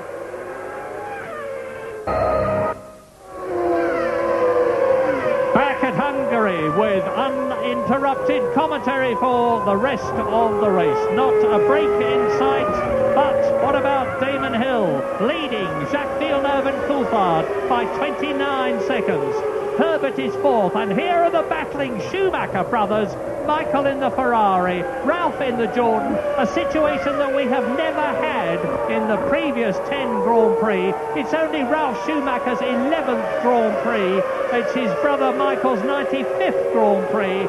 But Michael is struggling. He's in the spare Ferrari, and the two brothers are not going to be deferring to each other. Ralph is just as anxious to get past Michael as Michael is to keep Ralph behind him. And particularly because Michael Schumacher wants 2 World Championship points rather than 1 to reduce the gap between himself and Villeneuve to the minimum, or rather keep it at the maximum. Exactly right, and Michael needs every point he can get from the World Championship, but remember, Michael's on the softer tyre, the wrong tyre as it's turned out for today. Ralph chose the harder tyre, he's got a better car, and he's got a faster car than Michael, but he's got to get past him. What's he going to do?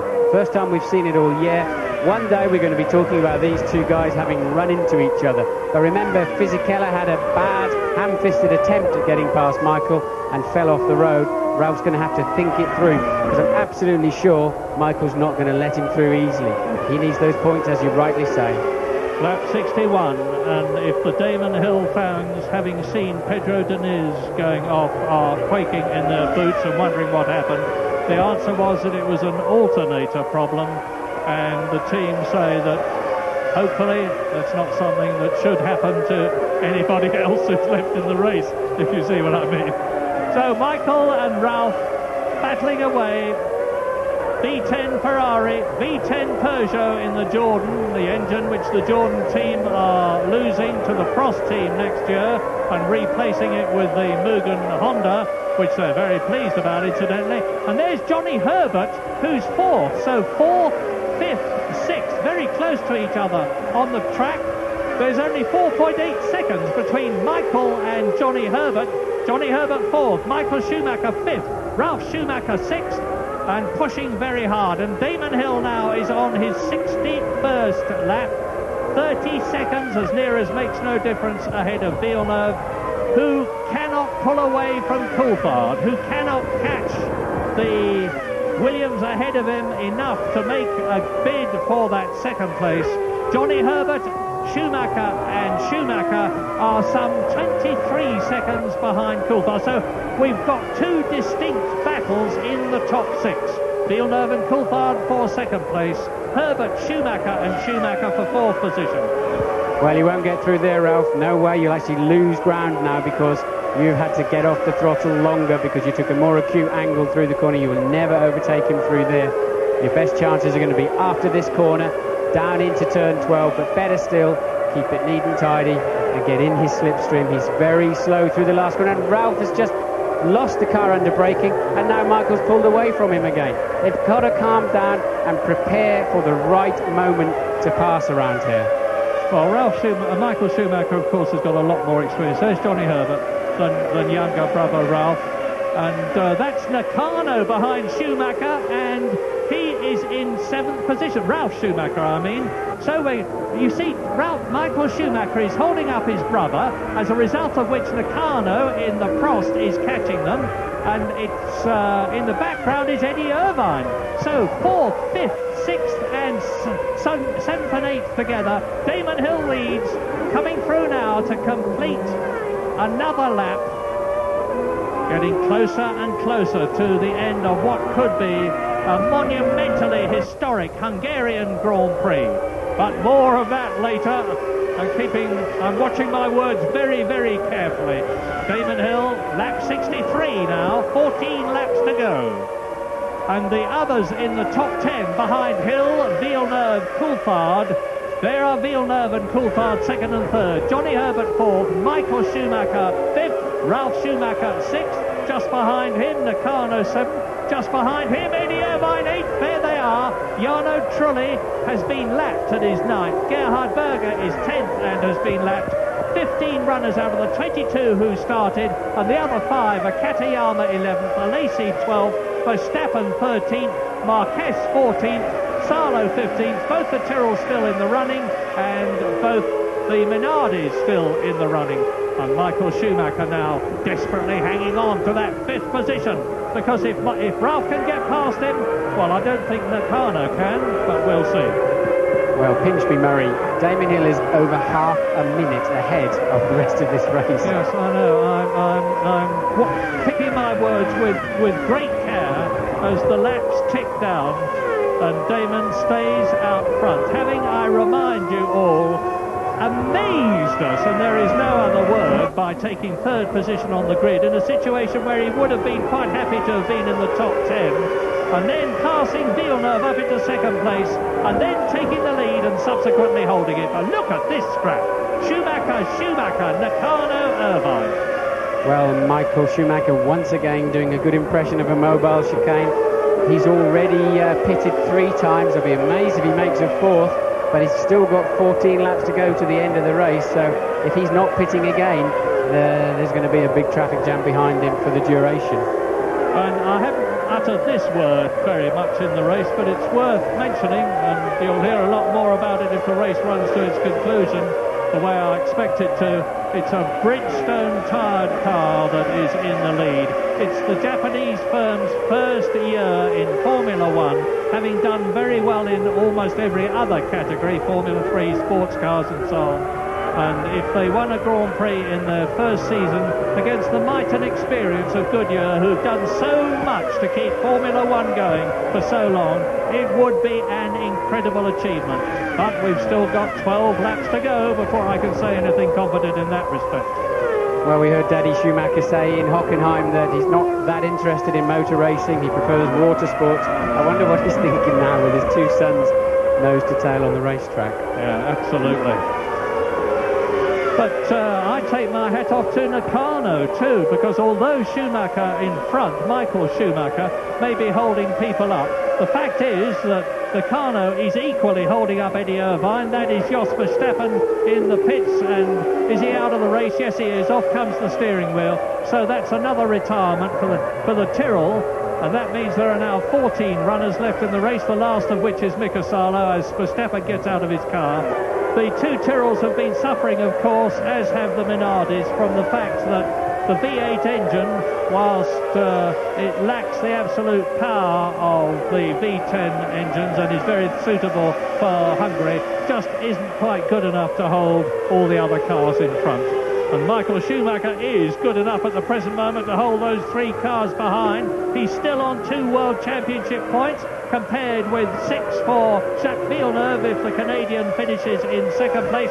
And here again we see Damon Hill and Michael Schumacher. That was Irvine passing Nakano in turn 3. Good move there from Irvine. We didn't see the lead up to it, but that's a brave place to overtake.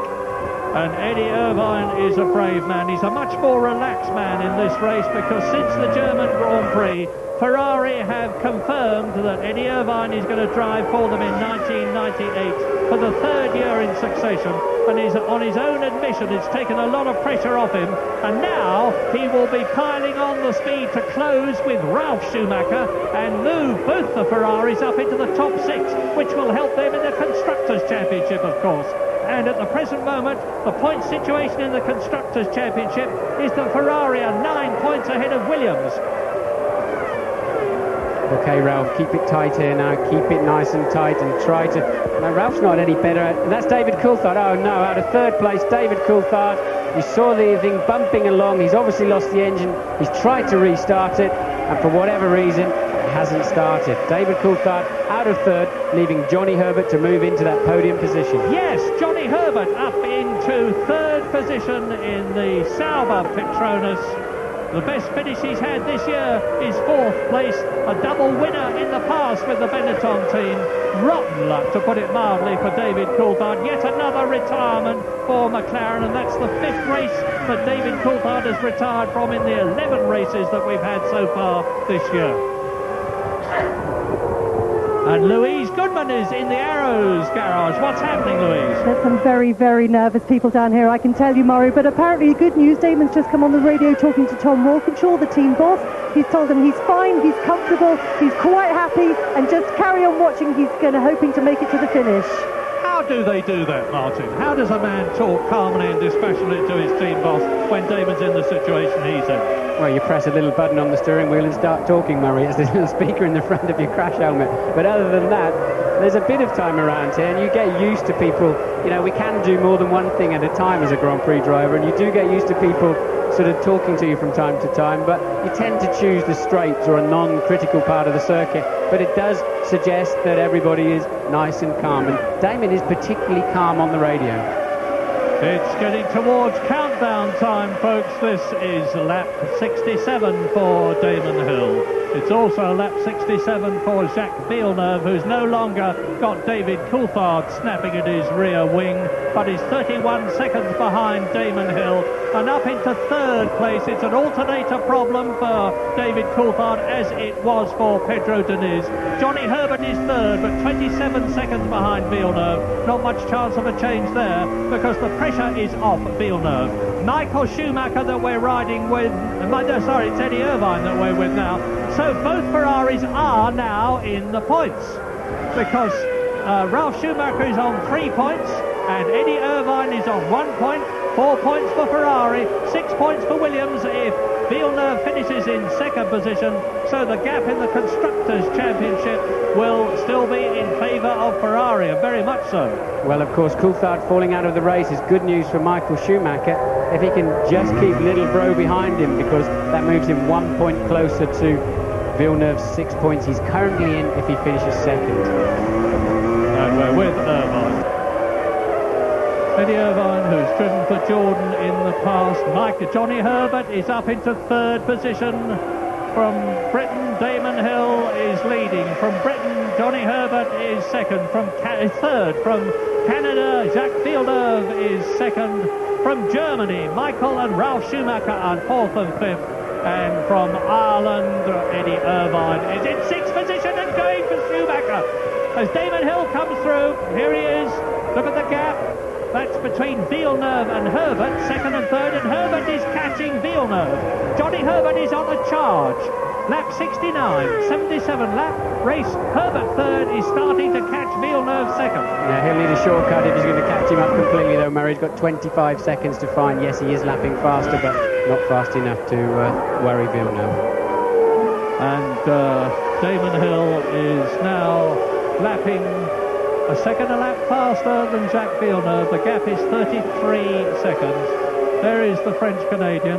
Well, we've heard about how he's been defending his line with David Coulthard behind him as you watch Eddie Irvine go ahead of Shinji Nakano, 6th and 7th. There are the two Schumacher brothers.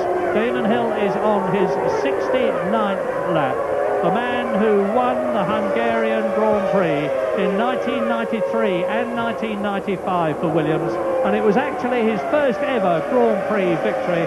And he said yesterday after qualifying, "I always seem to go well here." Well, no matter what happens now, he's gone brilliantly this year. Yes, if he wins today, he'll be buying a holiday home here or something. He very much enjoys himself, and his driving style, his smooth style, accurate style, very much suits this racetrack. And if one of those McLaren seats is going for next year with Adrian Newey, their new technical director, and all the might of Mercedes-Benz behind the team, Damon Hill, no matter what happens now, has not done himself any harm at all for his chances of sitting in one of them next year. At the expense of who, I do not know. But we don't even know that it's true. It's a very strong rumour. And Hill is now on his 70th lap. Still 33 seconds ahead of Villeneuve. In fact, he's continuing to pull away. 0.4 of a second. He increased his lead over the French Canadian on the last lap. We're with Ralf Schumacher now, and dropping down towards turn 13, the left-hander, into the double right turn 14, 180-degree bend, which they take at about 80 miles an hour. Michael Schumacher holding his 4th place and 3 World Championship points. You know, I was just thinking, I wonder what Frank Williams is thinking when with Damon Hill out there in front of his 2 cars. But Frank's a racer. He will appreciate Damon's brilliant drive all weekend, his brilliant third on the grid, and his great drive today. So I will think he'll have mixed feelings on that, but at the end of the day, he enjoys somebody giving it one and a good drive, and he will appreciate Damon's efforts. And here's an indication of the fact that if you just put a wheel wrong in Grand Prix racing, in particular the hungaroring, you can be in trouble. Look how close Ralf Schumacher, that we're riding with now, is to his brother. Ralf, who's 22 years old, Michael, who's 28 years old. There's a lot of race difference between them in terms of experience, and Eddie Irvine behind Ralf Schumacher is giving the German a hard time. And Ralf Schumacher's got a problem, the age-old problem. He wants to get past Michael and at the same time prevent Eddie Irvine from getting past him, while Shinji Nakano, who is in the blue Prost in 7th position, is keeping a watching brief on all of them and hoping he can stay ahead of his teammate Jarno Trulli. He's showing every sign of doing so, because Trulli is actually lapping slower than Nakano. Very much so, and of course here they are in line down the pit straight. Nobody's got a good opportunity from there to do anything at all. So it's just follow my leader, and Michael Schumacher will not be easily put off his line, will not be easily pressured into making a mistake. No, Irvine, as the shot changed, Irvine was going for Ralf Schumacher. Did he succeed? The shot changed to show us Damon Hill on his 72nd lap, and Irvine failed. Ralf Schumacher must have closed the door in the Irishman's face, and he's had to drop back. But having failed once, that's not going to stop him from trying again. No, Ralf would probably have time to wave at him. It's way too dirty. You cannot pass in the outside of turn 2, but it at least distracts the guy in front of you. 750 horsepower odd. They won't tell you, of course, exactly what the engines produce, but the good ones are in that region, with a car that weighs very, very little compared with a family saloon. A fantastic power-to-weight ratio, and if you get off the line here onto the marbles, the loose rubber that's worn off tyres, you can have a major problem and spin out in no time. Well, very much to demonstrate that, Michael Schumacher's lapping 7 seconds per lap in just 2.5 miles, 7 seconds per lap slower than his pole position time. Now, a Formula 1 car goes an awful long way in 7 seconds. That's how much slower the track gets in the afternoon when it starts to get a lot of rubber and dirt on it, and also as the tyres degrade. Yeah, and Ralf Schumacher, of course, who went off several times in practice and qualifying in the Jordan, will be very anxious indeed to finish this race. He's failed to finish 6 times this year. He will be very anxious to get World Championship points. He's on 2 at the present moment, and if you're wondering where Damon is now, he's on lap 73, an increasing distance ahead of Jacques Villeneuve. The gap is now 34.34 seconds. Damon Hill leads, and Johnny Herbert is still gaining on Villeneuve, but still a long way behind in 3rd place. Tasso Marquez coming in for a 10-second slap on the wrist for blocking. I can only assume that would be for blocking the leaders. He's not really in a race with anybody else, so Marquez getting a punishment there that means a full 30 to 35 seconds cost, but it's not going to affect his afternoon too much. Lap 73, race order. Damon Hill, 35 seconds ahead of Villeneuve, who is 23 seconds of the sterling Johnny Herbert that we've talked to so many times in the past, when in various teams he's had, particularly when he was with Lotus, the misfortune to have to retire. Ever smiling, ever cheerful, very determined. Johnny Herbert, 3rd place for Sauber with the Petronas Ferrari-based engine. Yes, Ralph got a bit out of shape into 1, letting Irvine close up. He might have a stab down the inside. No, he's not close enough. Ralph recovered well. That gives Michael a bit more of a breathing space with just 5 laps to go. Damon Hill crossing the line again. Everything's still looking good. The haze behind the car is simply a heat haze coming out of the exhaust. And he is about to start his 75th lap. No, his 74th lap, my apologies. He's on his 74th lap. 3 laps to go after this one, each of 2.5 miles, very nearly. 2.465 to be exact. And I hardly dare speak, to be honest. Lap 74, here's the battle. Jacques Villeneuve, 34 seconds behind Damon Hill, has very obviously decided to settle for 2nd place, because with just those 3 laps left, including the one that Damon Hill is on, and a 34-second gap between them, he's got no hope of winning this race, provided Damon can just keep going. There is Herbert, 3rd.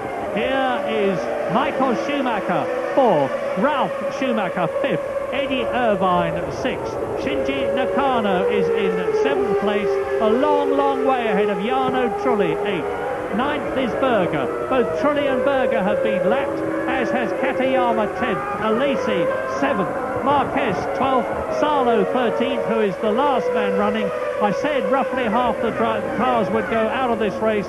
22 started, 13 are still running, and Damon Hill is now on his 75th lap. Lap 75, lap 76, lap 77 to go. Schumacher, Irvine, Nakano. And Nakano's certainly learning about the line to take here at Hungary following these Masters. Well, Nakano's relatively new to Formula 1, and he may not be thinking like this, but he's got the least to lose of that lot. He's not in any kind of championship position. He's not in a point-scoring position today, so he might as well creep up behind Eddie Irvine and have a fairly major stab somewhere and see what can come out of it. Yeah.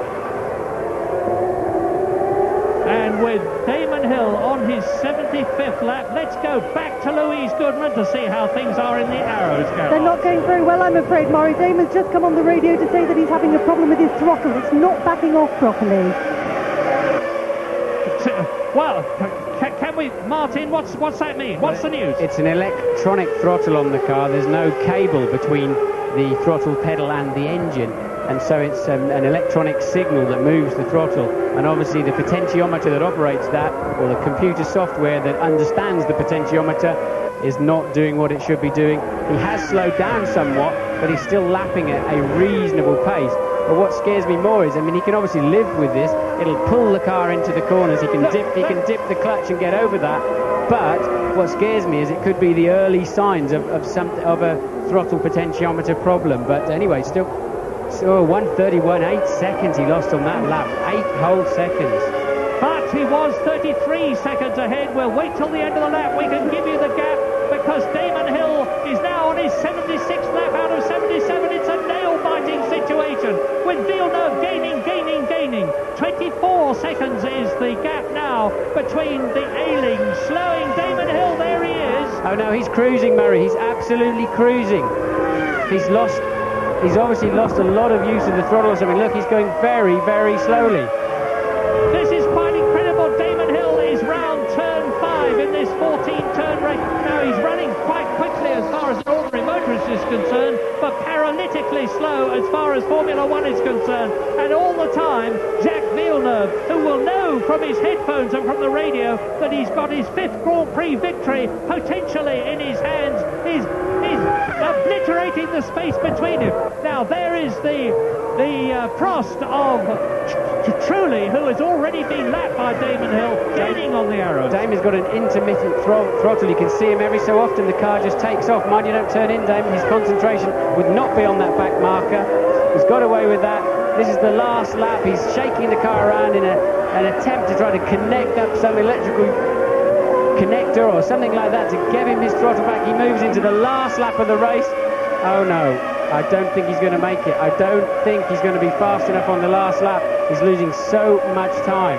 Gerhard Berger, who was 9th position and lapped, goes past Damon Hill, who's into the last 2 miles of the Hungarian Grand Prix, with Jacques Villeneuve burying his throttle and obliterating the space he's between right behind the two. him, look. Here comes Villeneuve. Villeneuve's going to take the lead. Villeneuve is going to win the Hungarian Grand Prix.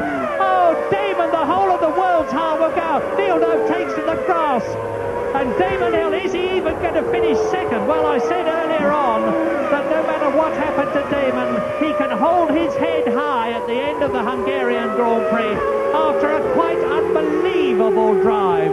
Johnny Herbert is catching now Damon Hill's arrows, but Damon is still running, and it's very, very likely that Damon is going to get 6 World Championship points for finishing in second position, but the winner is certainly going to be Jacques Villeneuve. Well, I think Johnny Herbert may have him too, because Villeneuve took, he took 20 seconds out of Damon on that lap. Damon's car does not appear to be getting any faster. Johnny Herbert started the lap just 22 seconds behind Damon, so Johnny Herbert could be a threat to Damon as well, coming to the line. Jacques Villeneuve into turn 14 for the last time, wins the Hungarian Grand Prix, and he wins it for the 2nd year in succession. And I don't mean this unkindly. Whilst he is absolutely and justifiably overjoyed, Damon was the man who made a wonderful, wonderful race out of it as we watch Johnny Herbert to see who comes through in second position.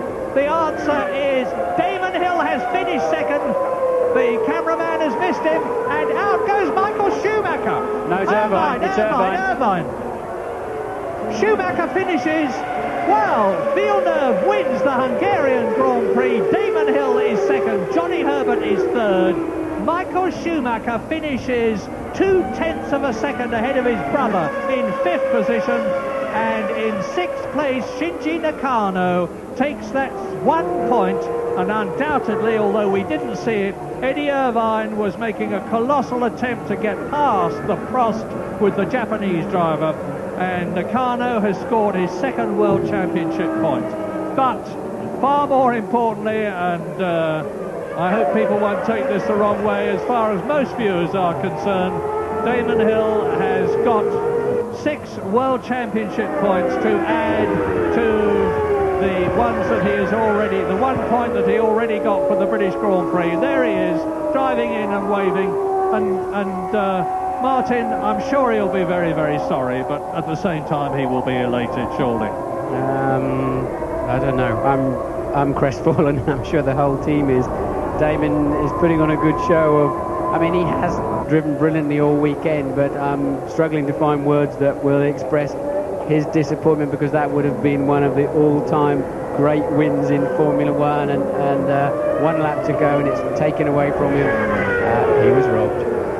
Well, thank you to Louise Goodman, who was there and found out what the problem is, a problem that very few people in the world, I think, would have wanted to know about. naturally Jacques Villeneuve won't have been unhappy, the Williams team won't have been unhappy, and that's 10 World Championship points for Jacques Villeneuve. Bridgestone, of course, were just about to win their first Grand Prix, and this happened to them too, so they'll be pretty disappointed to say the least. Great win for Villeneuve.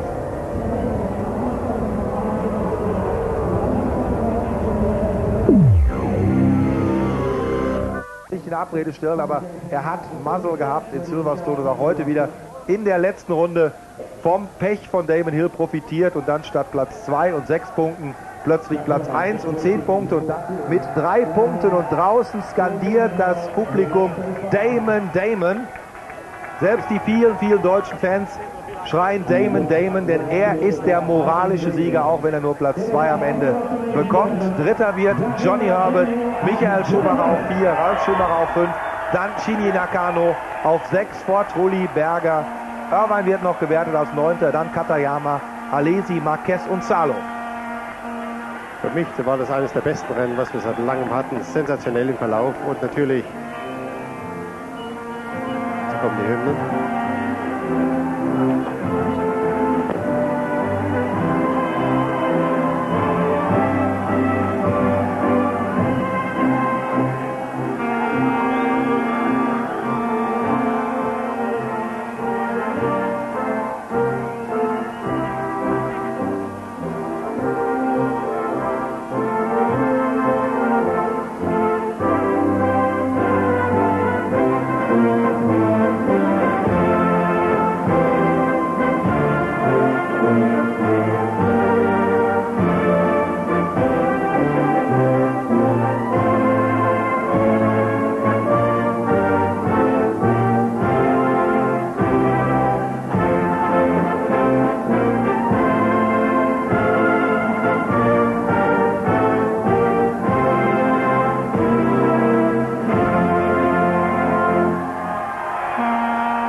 Hymne für den Sieger, jetzt für das Team die englische.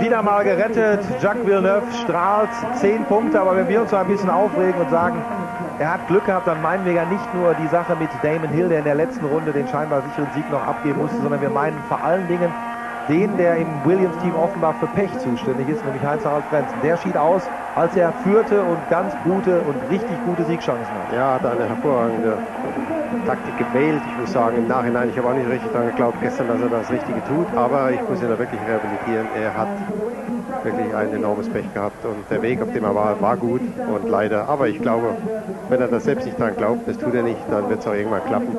Alles eine Frage der Zeit. Das Team steht sowieso hinter ihm viel mehr, als von außen annimmt. Die übliche Pokalübergabe und ganz am Ende vom ungarischen Premierminister Gyula Horn eine silberne Champagnerflasche für den Sieger. Der ist uns allen, ja speziell in Deutschland, noch in bester Erinnerung aus der Zeit kurz vor der Maueröffnung, sich hier eingesetzt hat für die damals DDR-Flüchtlinge noch. Und Damon Hill, das konnte man sehr schön sehen bei der Siegerehrung, nicht bedröppelt, sondern trotzdem jubeln und genau deshalb, weil nämlich da unten immer noch sein Name skandiert wird. Er weiß, er ist der moralische Sieger. Er freut sich riesig, endlich mal wieder auf dem Podest zu sein.